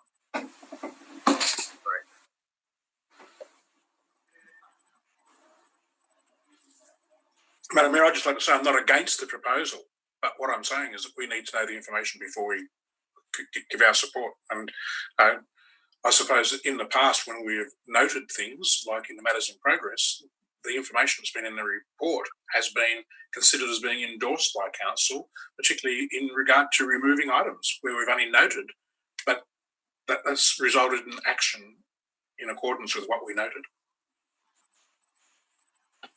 Thank you, Councillor. Chair, Madam Mayor. Yes, Councillor. Yeah, further to Bruce, Councillor Morris's point, couldn't we just have point 3 and alluding to what's been said before, we make an informed decision rather than just make a decision on one document, as Councillor Shields said before. We might get one side of it, but I think an informed decision before we even. Is there anything wrong with just having point 3 there? That's largely what Councillor Shields is proposing. It's just a simple point that we note in the report, and a future report comes back when a business case is available. Okay. Yeah, I'm happy with what's there now. When we say that we just note the report, it doesn't divide it into the 3 things that are in this report, which note the Mid North Coast JO has resolved to support the Great National Park project. We're just not highlighting that is in the report, but we're not just noting it specifically, or that we recognise the broad regional and ecological benefits that could be realised through the GKNP proposal. So that's taken out. And that we give in principle support concept while recognising the further detail. So by just note for the information be noted, we're noting the information in the report. Madam Mayor, with respect, Standing is where Councillor's at the moment is that there's a motion from Councillor Shields that says when we note the report and a future report comes back when a business case is available. Councillor Morris has moved an amendment that actually is on the board now, which is note the JO's position, recognise the potential broader regional economic benefits, and that a further report come back when a business case is available. So that's the motion and amendment. That's correct. point of order, Madam Mayor. Councillor Horval. The amendment is before us. We should not be talking about the original motion, and that's a ruling you've made before. And I'm just wondering whether which is okay for us to discuss both at the same time. We're not talking about the fors and against. We're talking about what we've got on the board. Okay. Against the amendment, then number point 2 is what I'm. Councillor Morris, have you spoken for your amendment? I'm quite happy to let it go. Happy to let it go. Okay, Councillor Shields. Just 2, with recognising the potential broader regional ecological benefits that could be realised through the project or through the proposal. To me, it's highlighting, there's one side of the story, but we don't have all of the information, as Councillor Horval alluded to, what happens with forestry jobs in that. It puts a positive spin on it as though we are for it to a degree, whereas the reason my initial one, it says we're just noting that there is a proposal for this Great Koala National Park, and that we'll look at the business case when it's available, that we're not actually stating our position in any way. Can I speak in favour, Madam Mayor? Thank you. So, no, we've had a speaker. We've had a speaker against. Councillor Horval wishes to speak for the amendment. Thank you, Madam Mayor. Yes, having it at 3 points makes it clear we're talking about the Greater Koala National Park. The actual motion doesn't mention that. and we are going, noting that the North Coast Joint Organisation is, is supporting the Greater Koala National Park, and it's also supported by our local member, Melinda Pavey, who's in favour, according to her speech at the before the March election last year. She believes in it, so it is going to happen. But we need to go down the path, as Councillor Morris said, of getting the business case brought to council, so we can consider our contribution, and whether we have a cost-benefit analysis of employment or extra tourism, we don't know, and that is what is in the amendment. And so it's got, actually that's in point 2, potential for broader regional and ecological benefits. And so I think the amendment is already doing exactly what was in the motion moved by Councillor Shields. It's making it clear that we would like to go down the path of getting our business case. And that's what it's all about. Thank you, Councillor Horval. Councillor, Can I ask you a question? Is it correct that Nambucca Shire Council has rejected the proposal? Don't know. Through you, Madam Mayor, I'm not actually aware of Nambucca's position on this. I can seek to find out. I have a mystery.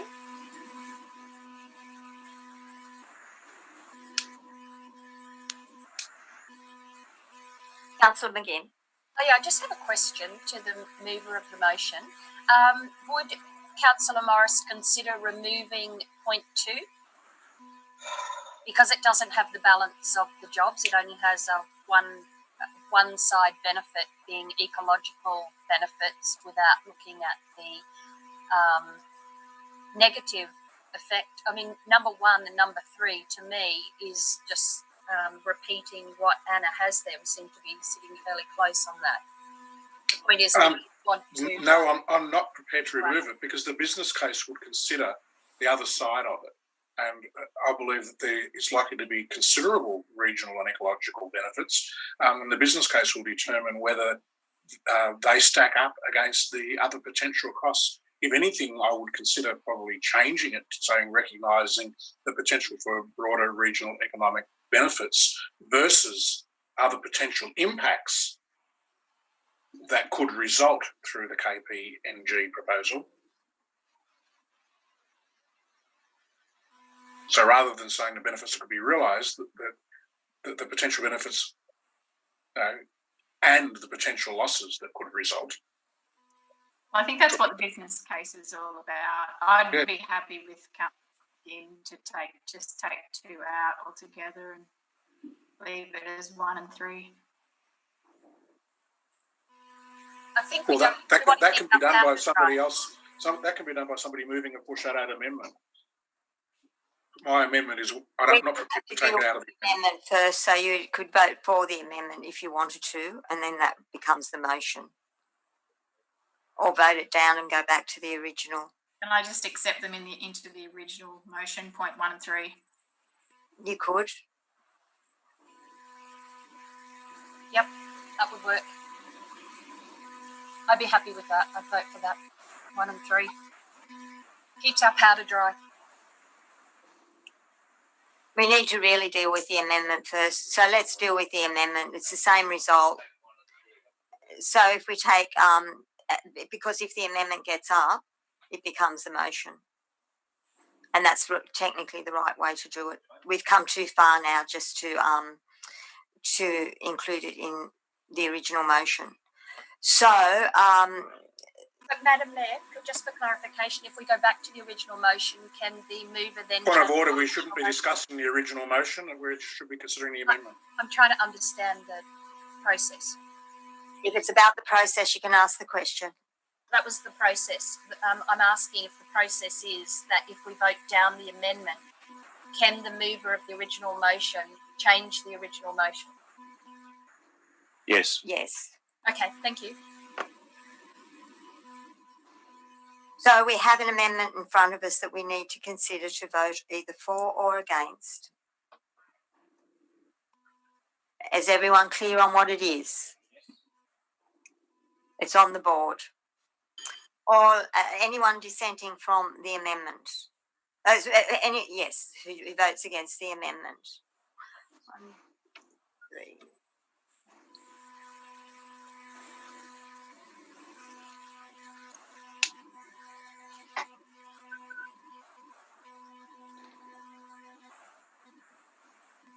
How many of us is there? 8. And it's 4-4, is it? We don't know what you voted for, Madam Mayor. You've got Baxter, Saul, McGinn and Shields voting against it. And I'm voting for it.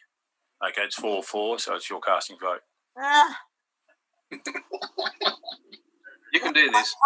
It does come with the territory, and when I have a casting vote like that, I generally go with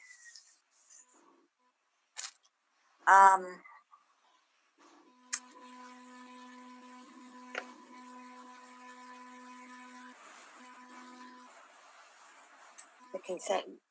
Yeah, I'll go to. Yeah, well, I'll go to the first one. Okay, so I'll go with use my casting vote to put it through. Thank you, Madam Mayor. All in favour of the motion? All against? So it's become the motion now, hasn't it? We need to get some clarification on the answer to that one. Yes, it's become the motion. So those against first. Those against the motion. Councillor Saul McGinn. No, I'm for it now. It's become the motion. So now it's become the motion, you're not dissenting against it? No.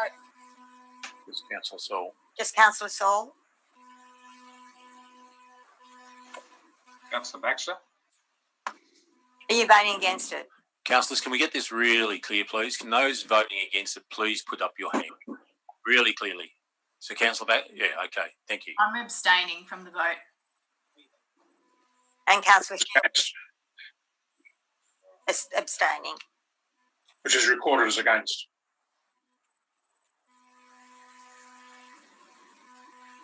It's okay. Okay, 9-11. That's carried, Madam Mayor, just to be clear. Oh, this has to. 9-12. 9-12. Move that way. 9-11, going back. Recovery program update. 9-11. There is a recommendation that the information be noted, but it was withdrawn for change. By me, Madam Mayor, and I was going to ask some questions and possibly move an amendment. The questions are? Well, it's in the attachment number 1, which is Bushfire Recovery Funding Program of Works. And it's coming up on the iPad now.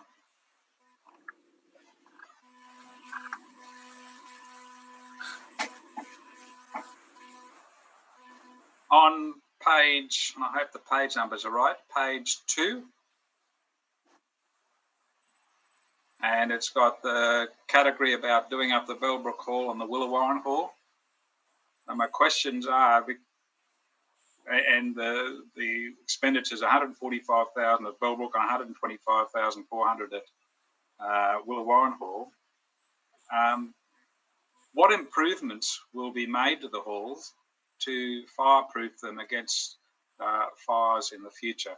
So, I asked that question after talking to members of the Willawarren community who were driving around with flames coming through the town, and they were hiding in their cars and they didn't have a really safe place, and the hall needs to be more fireproof if that's possible. And I don't know whether that's covering it with tin or something like that. But is there any? My question is, what actions are to make those halls fireproof for the community? Through you, Madam Mayor, it's simply not possible to make those buildings fireproof, and it would go against anything the RFS would tell us to do as well. If the fire is getting that close, people would be evacuated from that area. They are there, and the way they have been used is as an evacuation centre, and evacuation centres have to be well away from existing fires.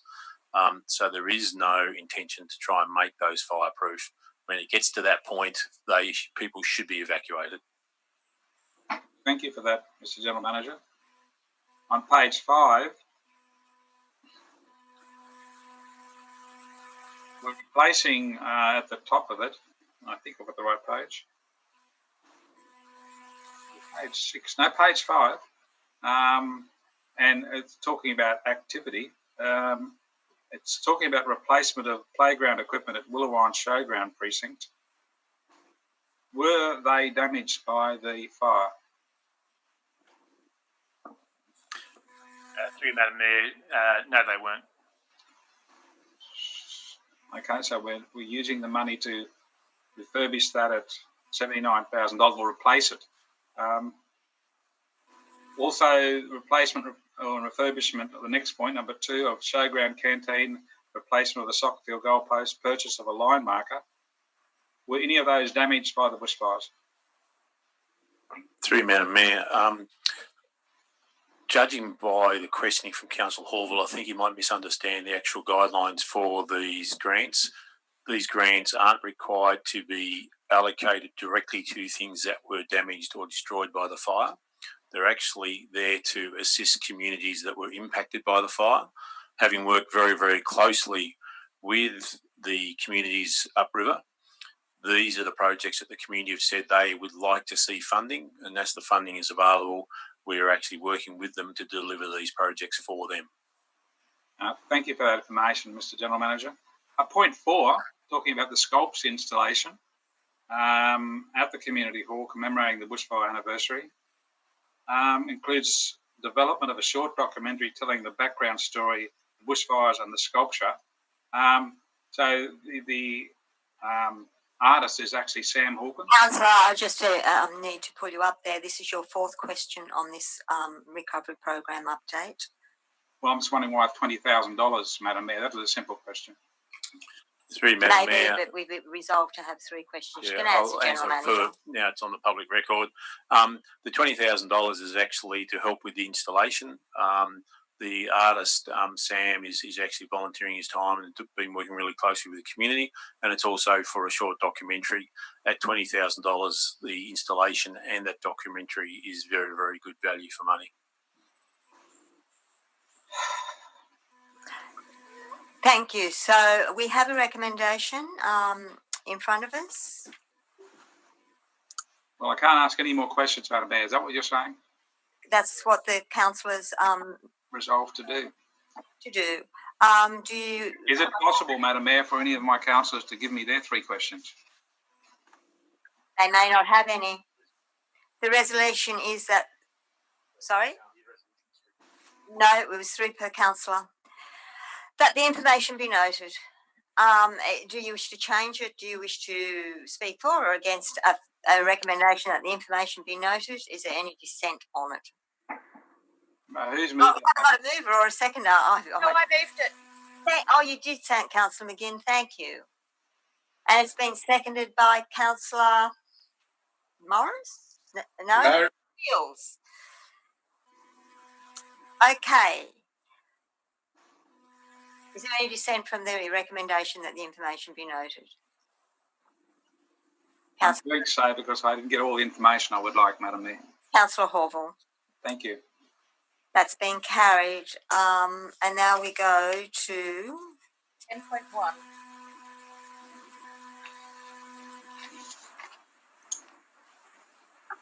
$10.1. Just before we do, I've got a couple of things I would like to say. Firstly, about the reports that have come to council from the from our staff. I've noticed over a period of time how well these reports have been written. The one that we had on the land acquisition, and the one we had on the Koala National Park, the ones that we had on the water and sewer, they've been done in a particular order, and it makes the decision of council, which council meetings are all about, is us in the decision-making process. They're set out with a purpose, they're set out with a recommendation, a background, key consideration, strategic alignment, impact on financial sustainability, stakeholder engagement, and then a conclusion.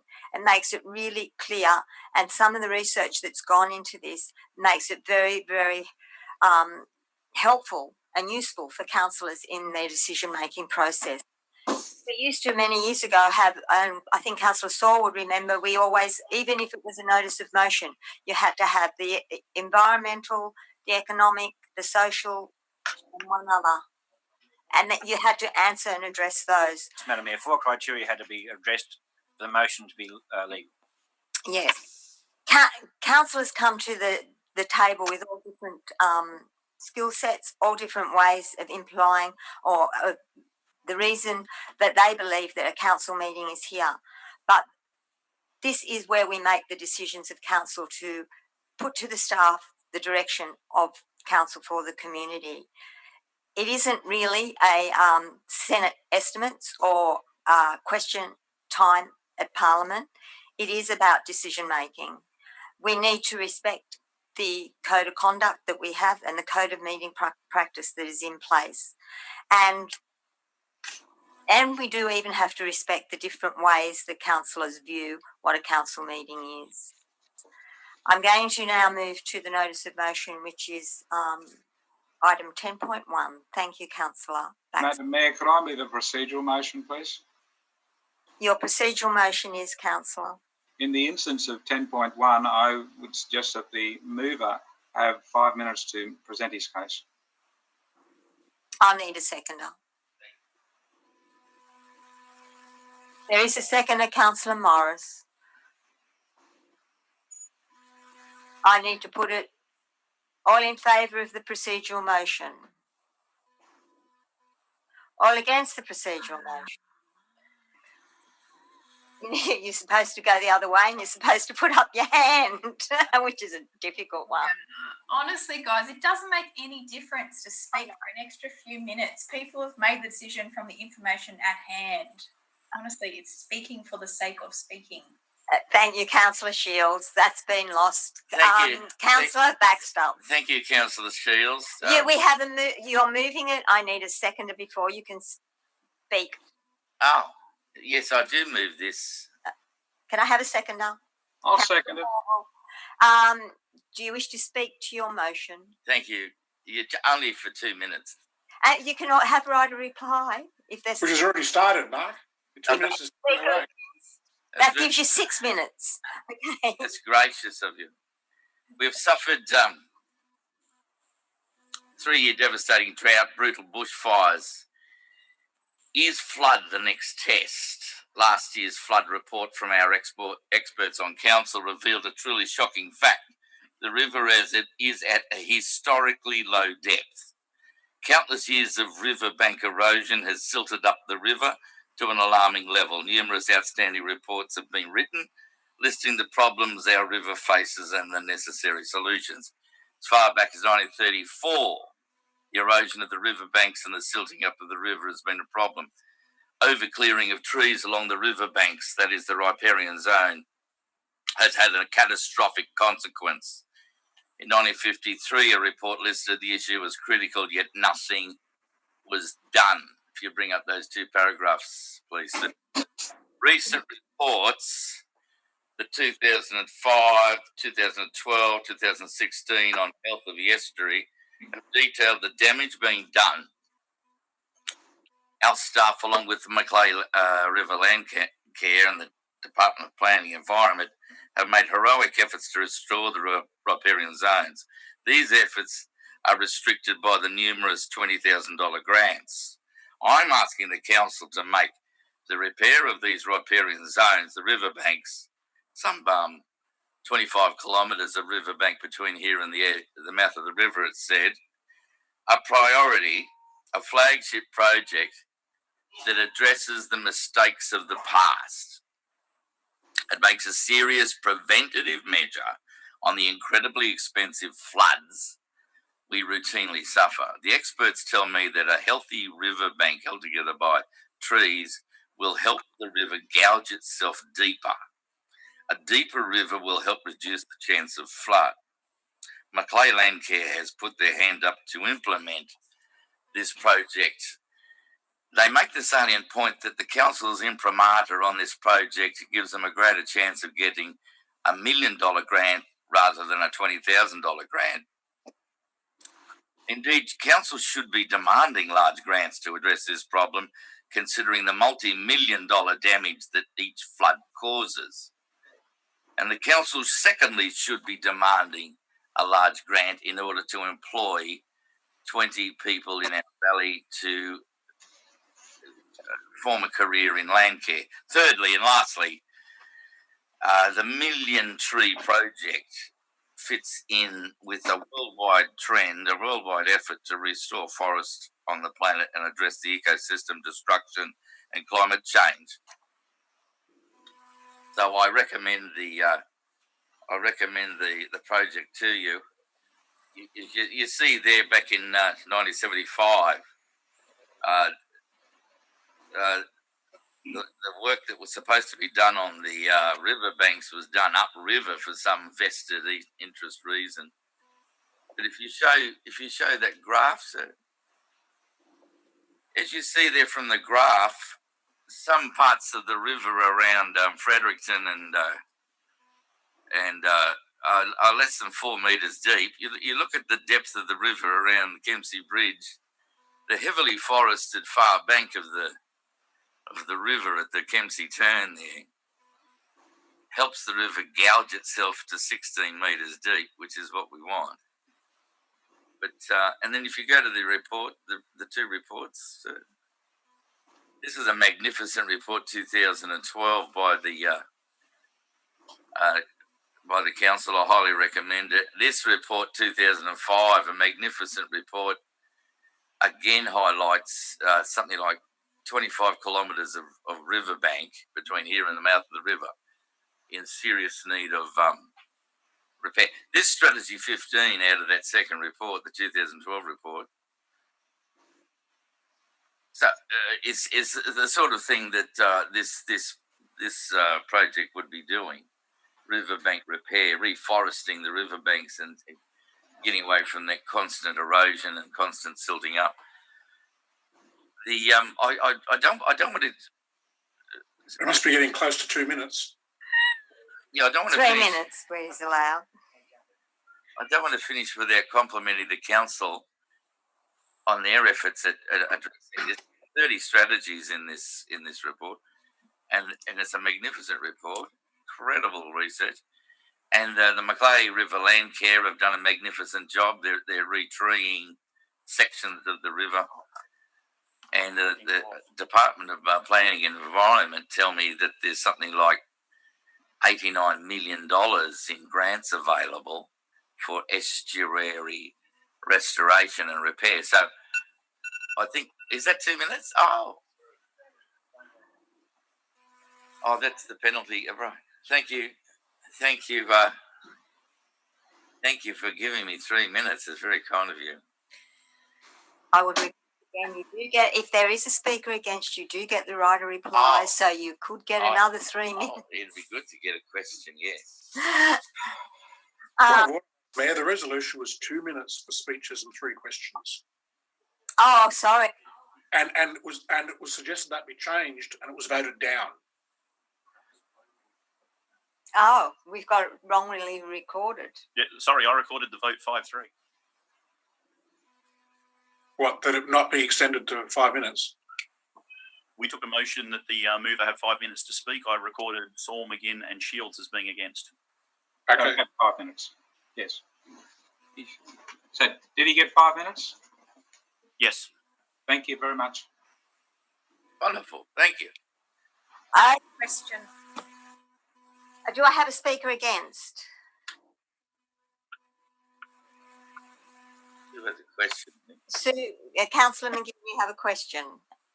I just want to know what out of the, given that we haven't prioritised this in our operating plan as a focus of council, what were you expecting to remove from the operating plan in order to be able to put something like this into our focus of project?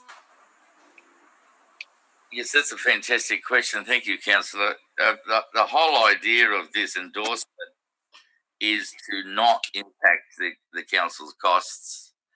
The whole idea of this endorsement, even though it is part of the development plan, it is part of the council's development plan to address this riparian destruction. But rather than add costs to the council, I'm presenting this, as I just said, the agencies like the Macleay River Land Care, they will get a bigger grant if we support them.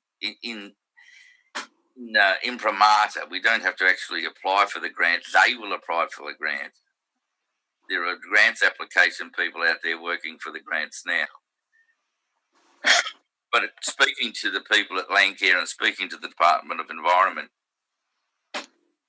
they will get a bigger grant if it's seen as part of a council priority. And I'm saying it should be a council priority. We suffer these horrendous, costly floods. We pass it off as a given.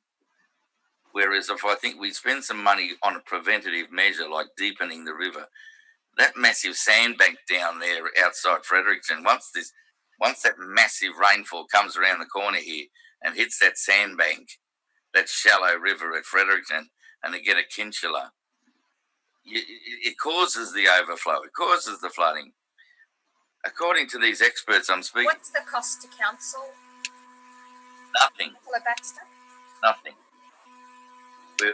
We're supporting Macleay River Land Care in applying for $1 million grant.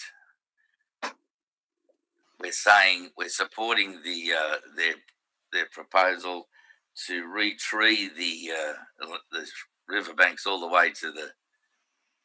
This has been recommended since way back 100 years ago. So they saw this as a catastrophic mistake. The over clearing.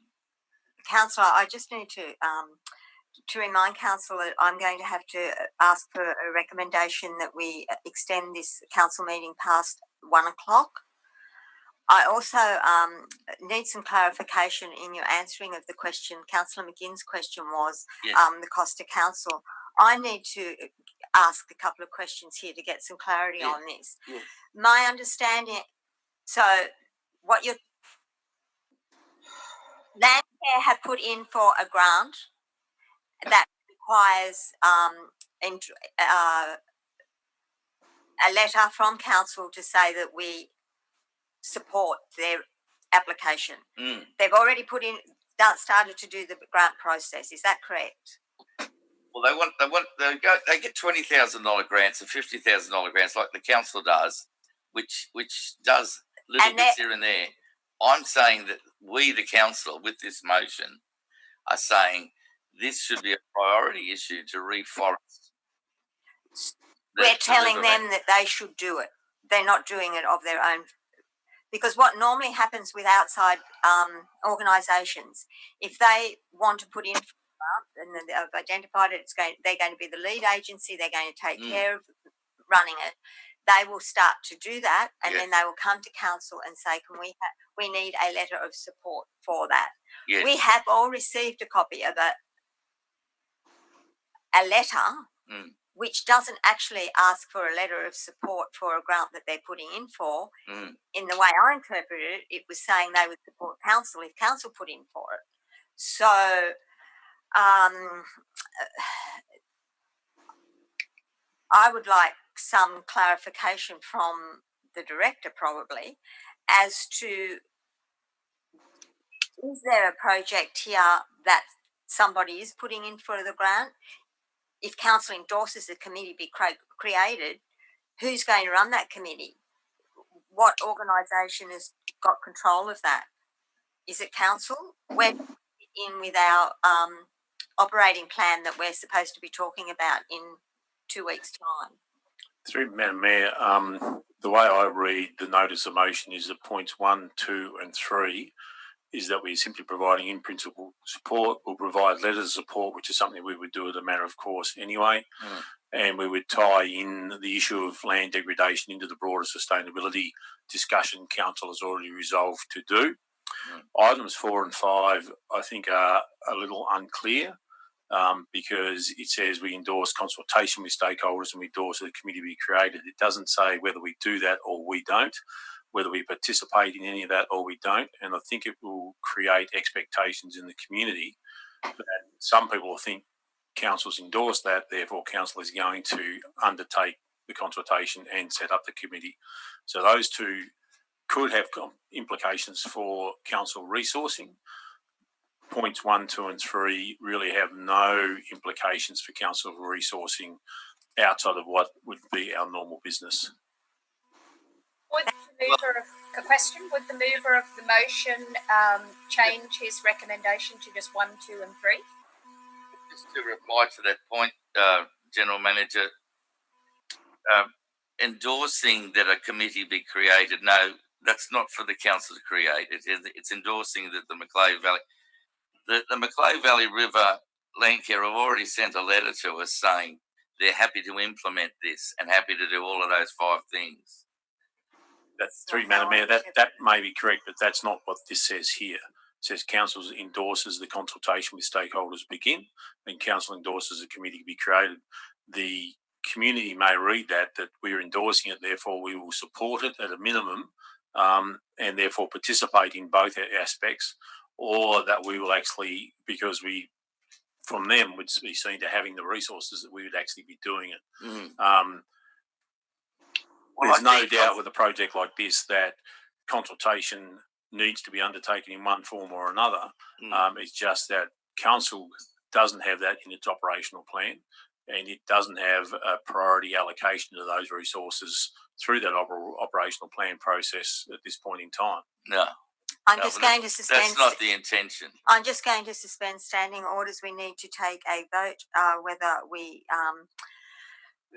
take this council meeting beyond 1 o'clock or not, or defer all the other items. So, Madam Mayor, just before you take a vote on that, could I just impress on the councillors that the tenders do need to be considered? Thank you, councillor. What needs to be considered? And we also continue on after 1 and finish. Councillor Shields, what was that? I move that we continue on after 1 o'clock with the council meeting until the end of confidential. Madam Mayor, I didn't hear the General Manager's comment. That Second that. microphone went. Do I hear General Manager's comment again, please? The three Madam Mayor, just Councillor Hallville, it's just that we do need the tenders to be considered.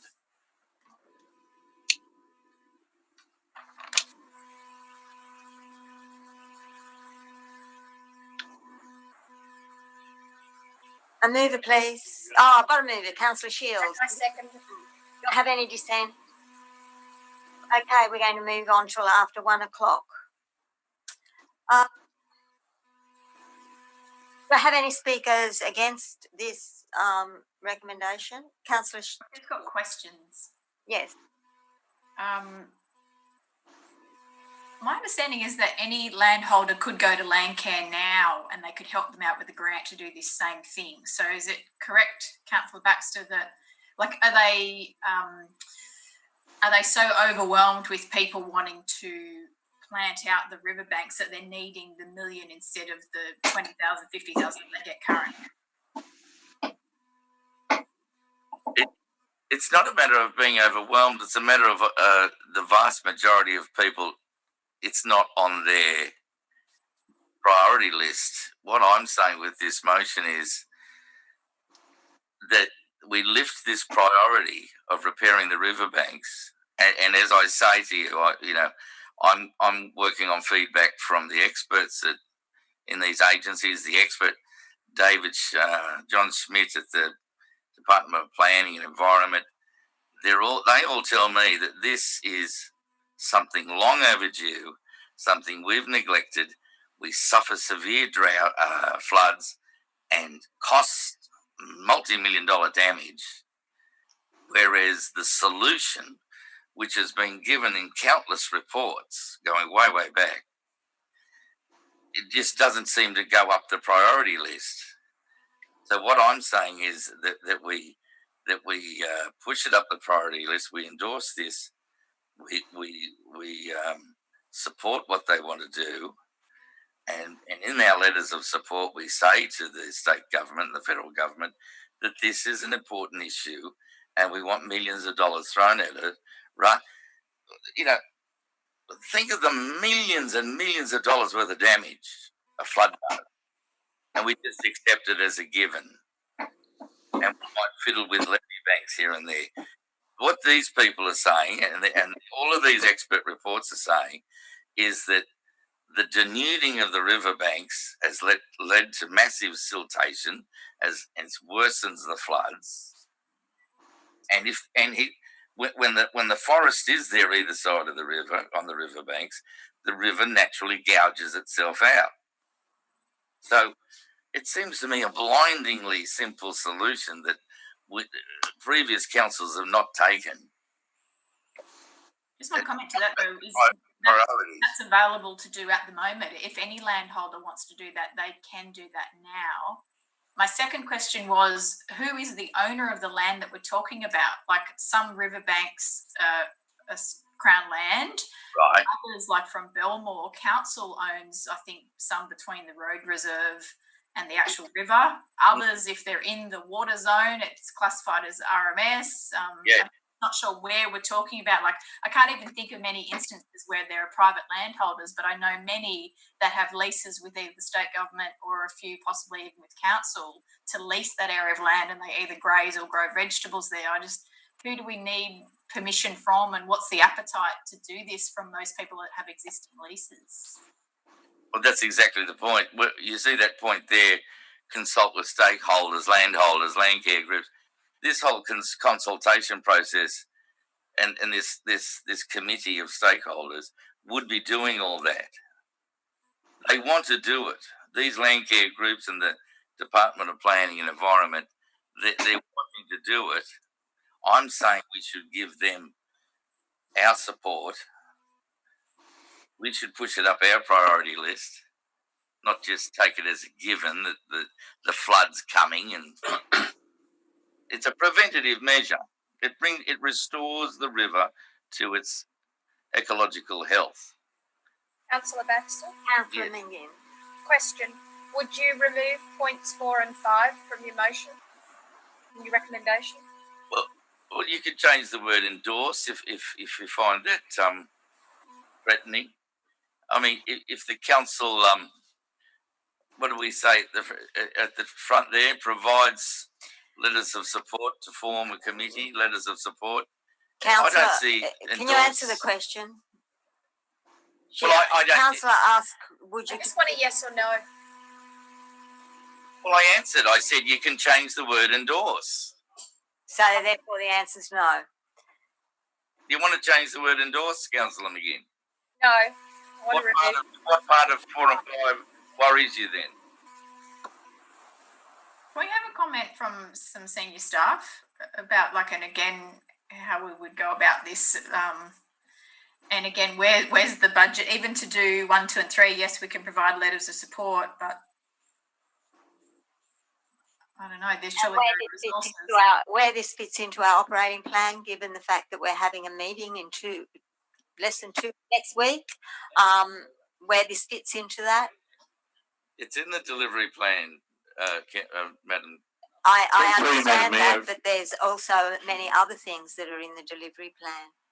Through Madam Mayor, we'll just respond to Councillor Shield's question. Yes. I'll make a brief comment and I'll hand over to Mr. Fish, who's got more detail on it. In relation to the first one, the idea of major tree planting along riverbanks to help with erosion is obviously very common and very good practice. That's not really costing council anything in that way. as I said, the letters of support is something we would do to any community group who was seeking, grants for such a purpose, and bringing it into our wider sustainability program just makes that's sort of where it belongs. It is about sustainability. It's about the environment and impact. So it would just be part of that. So that's that. But Mr. Fish has some more details on some of the other work we're actually doing. Yeah, through you, Madam Mayor. Just to, provide some information on a couple of items. Councillor Baxter alluded to the Coastal Zone Management Plan.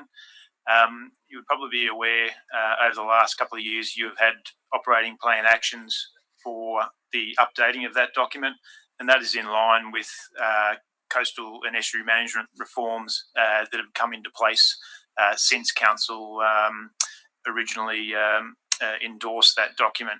So that's our current priorities, to have that updated, and I would expect that the actions that would be in that updated document would suggest the need to restore riparian vegetation, and particularly in the lower reaches of the Macleay. So that's underway. That is quite a significant program of works that is occurring, and it's obviously in our operating plan as it stands. Within next year's operating plan or draft plan at the moment, we have an action for Christmas Creek, which is to restore riparian vegetation in the Christmas Creek area. So that'll be planting native trees along that corridor of the order of about 2,500 trees, in line with the funding that's available. Some of the other projects that we've done in recent years in the riparian areas, so there's been work occur at the Sherwood ballfields in that area there. Considerable work has occurred at Boyd's Lane, Jerseyville, and also in the Upper Belmore. I'd probably just also like to add, just in terms of the land ownership along the riverfront, it obviously does vary. There is some private land. There is also considerable lengths of the Macleay that have road reserve fronting, or power lines. So the actual ability to provide riparian vegetation is somewhat limited in some of those areas. So, which essentially means that rock protection is one of the only mechanisms that may be available.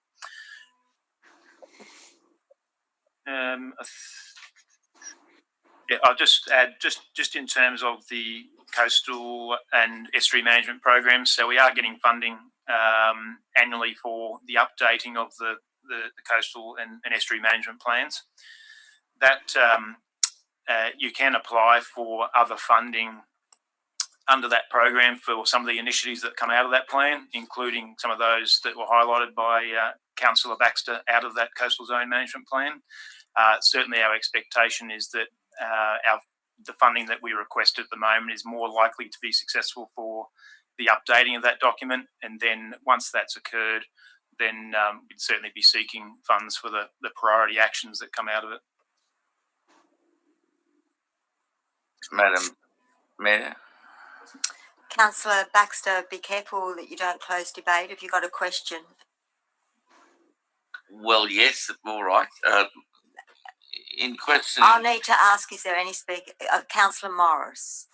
Just a moment, because if it was just a question, but I'll see if Councillor Morris is speaking for or against. Councillor Morris. No, I'm not speaking for or against. I was originally going to be asking a question that was partly answered by Director Fish. I suppose on the back of that, I'd like to move an amendment, and that is that we add a point 6, leaving the ones that are there at the moment. But point 6 be that Council receives a report outlining the strategies that have been implemented that are contained within the Coastal Zone Management Plan that was endorsed and adopted by Council in 2012. I know that's about to be reviewed, but we should have a baseline, and we should understand a baseline as to how much we've actually achieved since 2012 when we endorsed that report. And we should be at least using that strategy as a document for strategies as to where we should be implementing our resources to maximise the greatest potential. It actually highlights the areas of greatest impact. We should be concentrating on the documents in accordance with that strategy. So I'd like to move 6, an amendment that we receive a report outlining what has been implemented within that report in the 8 years of the 20-year plan. So I need a seconder, or you could incorporate that. I'm happy to incorporate that, Madam Chair. Are you okay with that, Councillor Morris? Thank you. Yep. Okay, do I have any speakers against? Councillor Saul? Thank you, Madam Mayor. Madam Mayor, while I respect Councillor Baxter's motion, I won't be supporting it. I've had different views on the issue, and I've had people ring me concerned about how this may affect their properties. Some farmers are concerned that they're going to be pushed into this situation without their say, because councils seems to be supporting this. Madam Mayor, we had a debate earlier in the morning about koalas, and some of our councillors felt they're only hearing one side of the story. This seems similar. So, in that respect, I won't be supporting the motion. Do I have any speakers for? Councillor Horval? Thank you, Madam Mayor. Yes, I'm speaking in favour of it because Councillor Baxter's quite right. The degradation of the river over the last 70 years since it became no longer a highway for the produce and the transport of people, it's not been dredged, and it needs to be dredged. Maybe the part of the investigation by this land care group, they will see that it's possible to get a company to dredge and sell the dredged material, but that's further down the track. But we really do need to know that there are needs to protect our river and its river mouth, and this goes a little way towards it. And it's at no cost to council other than some staff time on doing what's already in the plans that council have. So it's a step forward. It's not going to cost council. It's not going to require council to do much more than what it's already doing. And I would suggest it's a good thing to happen, especially with the 0.6 added. We're going to certainly make sure things are happening properly with the river that is central to our shire. Councillor McGinn? I have a question to the General Manager, I guess. Councillor Horval states this will be no cost to council. I'd like to hear your comment, given that Councillor Morris has just asked for a report, so there's some costs, and surely these things cost council. Through Madam Mayor, I won't repeat what I've made the comments before in relation to points 1 to 3, where I don't see them outside of our normal duties. 4 and 5 has the potential, because of the actual wording, to be by some people assume that council would take a lead, and that may see some cost involved to council. The new 0.6 would require some staff time to actually provide the research and pull that information together. But again, it's not really that much outside what we do when council does request a report from staff, but there will be a little bit of time involved in that. Thank you, Dick. Madam Mayor, could I just respond to the GM there? You will close debate, Councillor. Oh. Motion. Don't mind, unless it's we don't seem to have any more speakers for or against. could just 0.6 needs to be up there. The only thing is that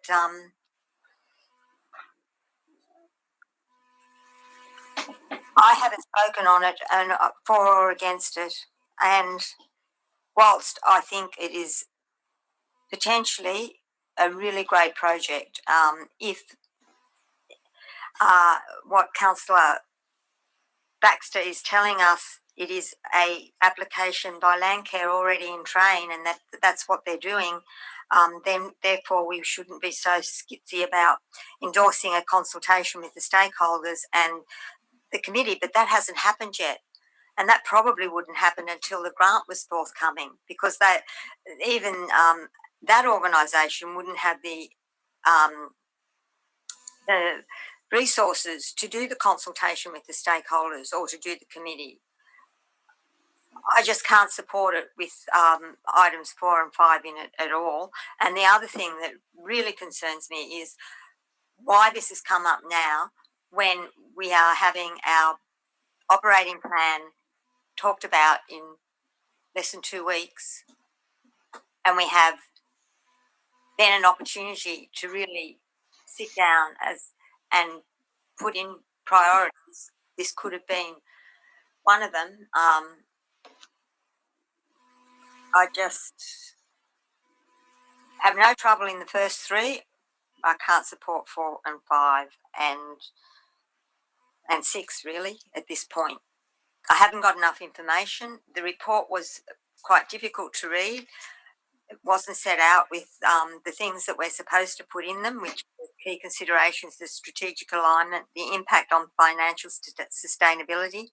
There was a financial model here, but a lot of that was around the costs of doing the project, not of the financial sustainability to council. And the stakeholder engagement, I don't know what stakeholder engagement has taken place and can't tell from this with the landowners, as Councillor Saul indicated.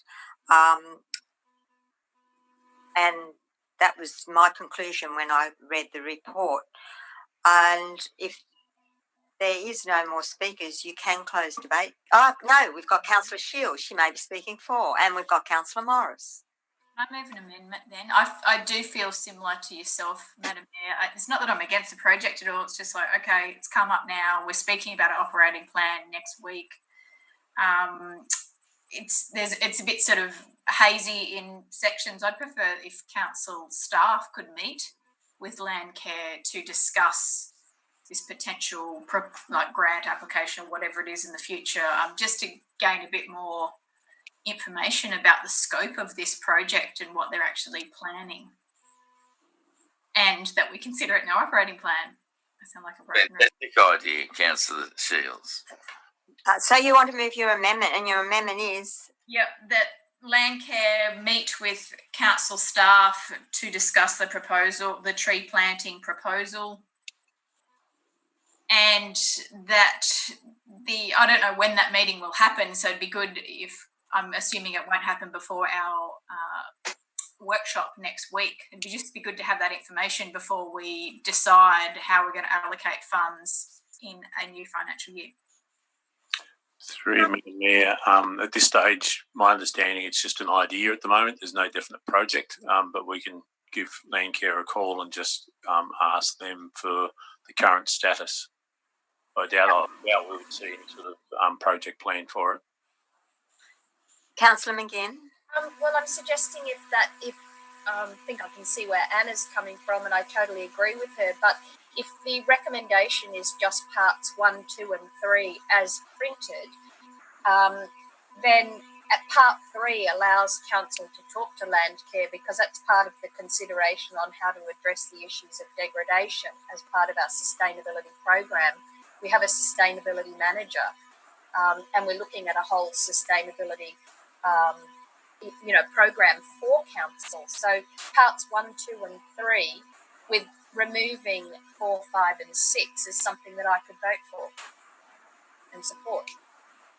And I understand that, Councillor McGinn, and thank you. My concern is with part 1 saying that we're providing in principle support, when again, as a councillor, I'm voting on something that I really know not a lot about. It's very hazy with the details as such. So I can't support something in principle that I don't know enough about.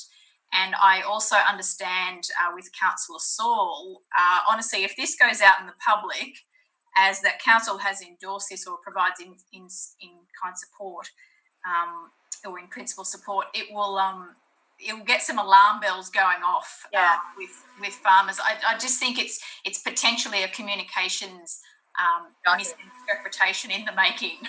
Yeah, no, I actually agree with you after you put that point. Yeah, I'd have to vote no. So we get your amendment. We have Councillor Shields, and then maybe that we just have point 2 and 3 then. I could happily go with 2 and 3. I could vote for that. Is that your amendment? Yes, and then we can decide on the direction in the future when we have more information. Okay, so we have an amendment. Do I have a seconder for the amendment? I agree with that. Can I just ask a point on that amendment? Yes, you may. Is that amendment being fitted in up above there, Councillor Shields? Is that what you're... No, it replaces the whole lot. That it replaces the whole lot. That's what would be voted for if it became the motion. So you could choose to delete 1, 4, 5 and 6 from your original motion if you wanted to, Councillor. Yes. If you want to consider doing that. But I like that idea of meeting with land care. That is actually all. Where's that happening? Where's that gone? It's gone. Councillor McGinn had suggested that could happen as part of point 2 in the amendment. Yep. All right. So 1, 2 and 3. Just have 2 and 3. 2 and 3. Have 2 and 3. Is that what's there now, Daniel?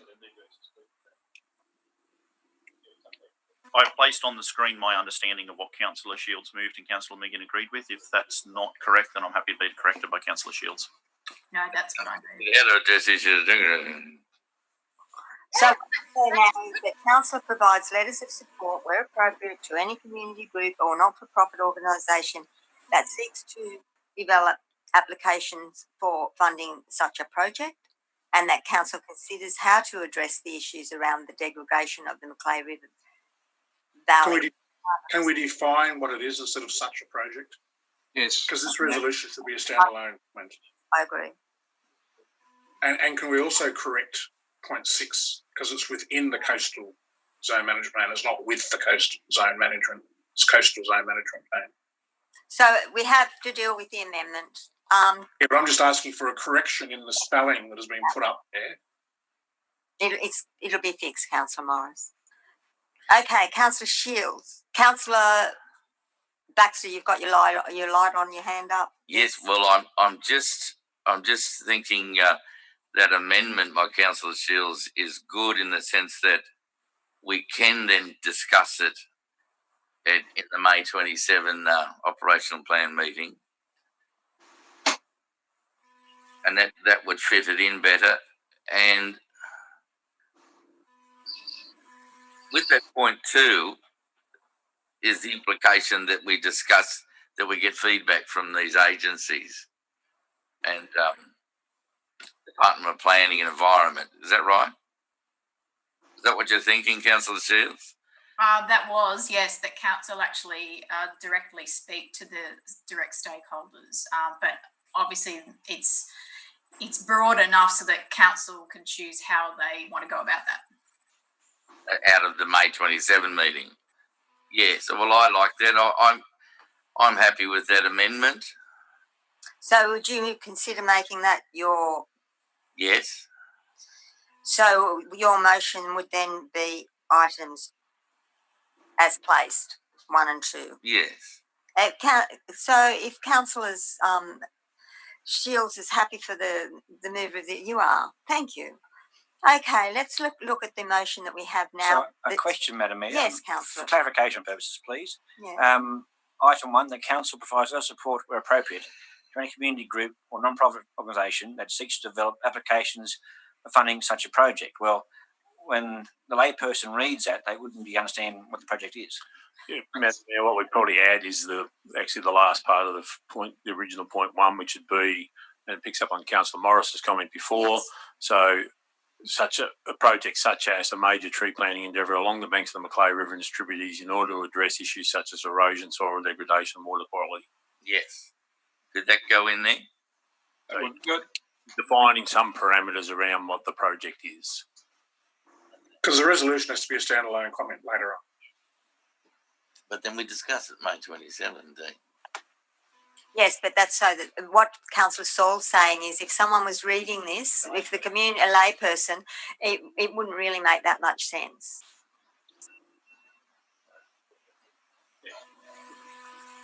That's good. So, it's in. Who have we got now? Councillor, nobody. Councillor Morris. I moved an amendment before which Councillor Baxter was happy to incorporate. So I'll move that same amendment again. And that is that point 6 gets to the bottom of that, because I would like to know where council currently sits in regard to the implementation of the strategies that they endorsed in 2012 when they endorsed that report on the Coastal Zone Management Plan. So that will be the amendment. So it would be 1 and 2 with that addition, with that. What's before them at the moment is an amendment from Councillor Shields and McGinn, which is points 1 and 2. What Councillor Morris is suggesting is a further potential amendment, which would have to be foreshadowed. I thought that Councillor Baxter had accepted that change as his new motion. Yeah, that's what he said. So we've now got that as a motion, not as an amendment. The others haven't withdrawn it as a yes, amendment. They did. I must have missed that bit. So, well, if that's the case, then Council, you've actually got a motion from Councillor Baxter. On that basis, can Councillor Shields and I not give it to Councillor Baxter to... That's correct. So that is up on the screen at the moment. What Councillor Morris is suggesting is what is up on the screen at the moment be moved by Councillor Baxter, seconded by someone that given the addition of Council receives a report outlining the strategies. Point 6 right at the top of the screen. I'm sorry, I don't want another added to report. that one and 2, that would become point 3. You happy with that, Councillor Shields? No, they're not. No, they're not. More reports. I would have assumed that when we're reviewing the Coastal Zone Management Plan, wouldn't part of the review be, oh, okay, what have we done so far? So to make this quite clear, to make this game quite clear, we're going to do this properly, and Councillor Shields and Councillor McGinn have an amendment to the motion. So we're going to... Councillor Baxter has already accepted as his original motion. Yes. Which in the past always automatically just becomes a motion. But they've put up an amendment, Bruce. Yeah, so now Councillor Morris has put up an amendment to that. That's correct, which is 1.1 and 2 there, and point 6 from the previous, whatever it was, half an hour ago. We're going round in circles, folks. Yes, of course. I don't think we need another report. Well, then we have to do this the right way. There's an amendment. You either vote down the amendment and then there'll probably be another one. So come on, let's do this. There's an amendment in front of us now. Councillor Baxter did not accept the amendment. Councillor Baxter hasn't been asked yet. Does he accept the amendment? Councillor Morris, do you want to ask? Do you want to accept the amendment into your motion? No, I don't care whether he accepts it or not. It either gets accepted by Councillor Baxter and gets added, or it gets processed as an amendment. Whichever way is how it goes. Yeah.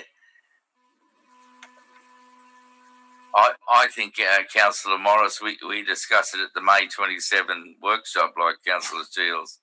Okay, so you're not accepting it as your... So it's an amendment. Do I have a seconder for the amendment? Which amendment? Councillor Horval has seconded. That's the amendment that Councillor Morris put up. Can I be clear there, Madam Mayor? Yes. Yeah.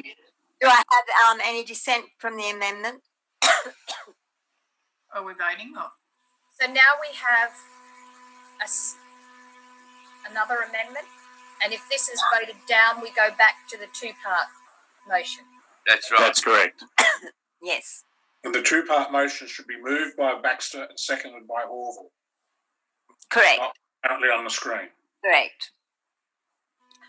So we've got Councillor Morris's and Councillor Horval's amendment. So any dissent on that amendment? So there's Campbell, Baxter, Saul, McGinn, Williams and Shields. Amendment's been lost. We go back to the original motion, which is moved by Councillor Baxter and seconded by Councillor Horval. And they will be on the screen in just a moment. Yeah, we got it? You all clear? Is there any dissent from the motion? Councillor Saul. That's it. It is, oh, we didn't say it become the motion, and anyway, we did, and it's been carried. Thank you, Councillor Baxter. We'll go with questions now, and we'll take Councillor Baxter. Questions. Councillor Saul. Thank you, Madam Mayor. Just the one. How can council educate the driving public to make them more aware of the 40-kilometre speed limit in Smith Street? There's been a lot of comments they're not seeing the signs and speeding through there. Councillor McGinn. No, I have none. Councillor Morris. None. Councillor Williams. Councillor. Yeah, I just have one question. Sorry, I was just typing it to send to you, Manager Thorogood. Due to COVID-19 impacts on commercial business resources, the draft Sale Yards business plan has been delayed. When does council expect this plan to now be available? Or just when does council expect this plan to be available?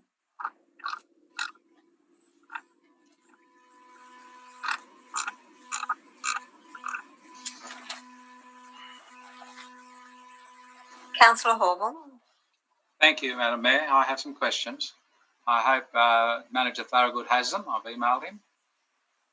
In respect to development applications processed by council in the last 12 months, what numbers, A, were received, B, had boundary non-complying setbacks, and C, were given approval despite non-compliance?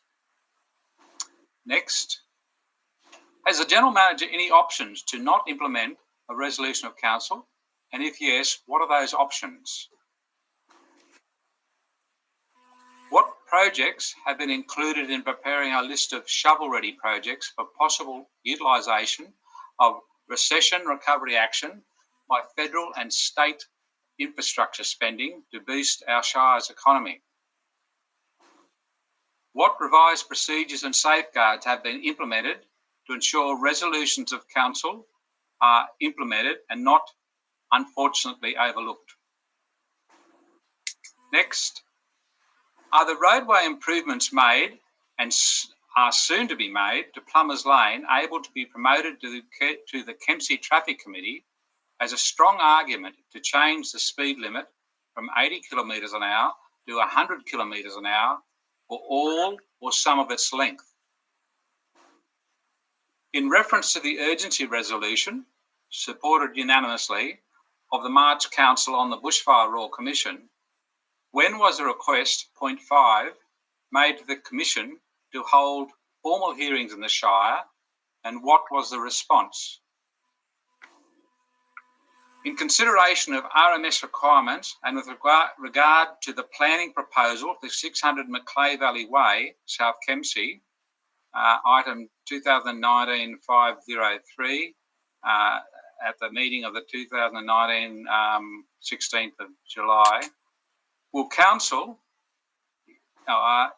if it progresses to a development application for the proposal, require the proponent to include an economic needs analysis report from an independent consultant? In reference to the urgency resolution, supported unanimously, of the March Council on the Bushfire Royal Commission, how many individuals, point 3, were invited to make submissions? Has AIAC withdrawn from having a lease of Kempsey Airport? Noting the information in the progress column of matters in progress dated 3rd of February, it reported actions were in progress, how many staff hours have already been utilised in preparing the renaming the Shire report to that point and since that date? Finally, between the 21st of April Council meeting and the 22nd of May, the closing date, how did Kempsey Council promote Kempsey Shire community members to make submissions to the Bushfire Royal Commission? Thank you, Councillor. We'll now move into confidential. Do I have Councillor Saul, seconded by Councillor McGinn? We're now moved into confidential. All in favour of moving into confidential? That's been carried. We'll just give the Manager of Governance a moment to make sure we're good.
Now we're open again. Thank you, councillors. That ends our council meeting, and we'll see you again, maybe back in chambers. Who knows? For the council meeting. Thank you, Madam Mayor. Bye.